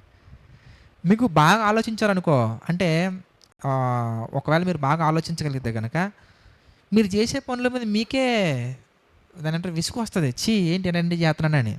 అవునా కదా? ఇప్పుడు ఒకేటి ఎన్నిసార్లు అని చెప్పించుకుంటారు చెప్పండి మీరు? ఇంకొంచెం నాకు బాగా అనిపిస్తూ ఉంటుంది కొన్ని సందర్భాల్లో 66 పుస్తకాలను బాగా దాన్ని ఏమంటారు అనాలిసిస్ చేసి కన్క్లూజన్ పాయింట్, స్టార్టింగ్ పాయింట్ అని చెప్పేసి రాసుకుంటూ వచ్చామనుకోండి, 2 వస్తాయి. ఏంటో తెలుసా? మంచిగా ఉన్నావా? పడిపోవద్దురా. పడిపోయావా? మంచిగా ఉండరా. అల్టిమేట్గా పరిశుద్ధుడుగా ఉండరా. అంతే, ఇంకేం రాదు. మీరు ఎతకండి కావాలంటే. ఎన్ని టాపిక్స్ చెప్పుకున్నా, ఎన్ని బ్రోచర్స్ చెప్పుకున్నా, ఎన్ని బైబిల్ స్టడీస్ పెట్టినా, ఎన్ని సెషన్స్ పెట్టినా, ఫైనల్గా కన్క్లూజన్ ఏం రావాలి మీరు చెప్పండి? అదే ఏం రావాలి? ఇంతకీ ఒరే బాగుపడరా, పరిశుద్ధంగా ఉండరా అని రావాలి. ఇన్ని రోజులు మనం విని, ఎంతసేపు మనం విని, మళ్ళీ ఇంటికి వెళ్ళి మన జీవితం మందే అంటే కనుక జ్ఞాపకం ఉంచుకోండి, యోధాన్ని దేవుడు ఏ విధంగా చేశారో మనం జ్ఞాపకం ఉంచుకోవాలి. ప్రతిష్టాత్మకమైనటువంటిదే. దేవుడు అంటారు, నీవు నా స్వాస్థ్యం తెలుసా అంటారు. ఎవరితోటి? ఇజ్రాయేల్ వాళ్ళతోటి, యోధా వారితోటి. అలాంటి వాళ్ళు తప్పు చేసిన దేవుడు విడిచిపెట్టే ప్రసక్తే లేదు. కాబట్టి ప్రార్థన చేసుకుందాం. ప్రతి ఒక్కరు ప్రార్థనలు ఏకీభవించండి. ప్రార్థన. ప్రేమగల తండ్రి, దయగల దేవ, పరిశుద్ధ మహోన్నతుడ, తండ్రి ఎన్నో లోతైన విషయాలు మాకు తెలియజేస్తూ మీ చిత్త ప్రకారం నడిపిస్తున్నందుకు కృతజ్ఞతాస్తుతులు చెల్లించుకుంటున్నాం తండ్రి. మీ నామ మహిమార్థమే తండ్రి బలపరిచారు తండ్రి. ఎన్నో లోతైన విషయాలు తండ్రి మాకు తెలియజేశారు. అందును బట్టి మీకే మహిమ ఘనత ప్రభావాలు చెల్లించుకుంటున్నాం తండ్రి. మీ నామ ఘనతకే తండ్రి మేమందరం కూడా ప్రభువా మీరు తెలియజేసిన ప్రతి హెచ్చరికపూర్వకమైన మాటను మా తండ్రి గ్రహించి దాని ప్రకారంగా జీవించినట్లు కృప చూపించండి. మీ ఆలోచనలో బలపరచండి తండ్రి. తండ్రి తర్వాత జరగబోయే సెషన్స్లో కూడా ప్రభువా మీ కృప తోడుగా ఉంచి నడిపించండి, సహాయం చేయండి తండ్రి. సమస్త మహిమ ఘనత ప్రభావాలు మీకే చెల్లించుకుంటూ మా ప్రభువును రక్షకుడైనటువంటి యేసుక్రీస్తు వారి పేరిట ఈ ప్రార్థన అడిగి వేడుకొనుచున్నాము తండ్రి. ఆమెన్.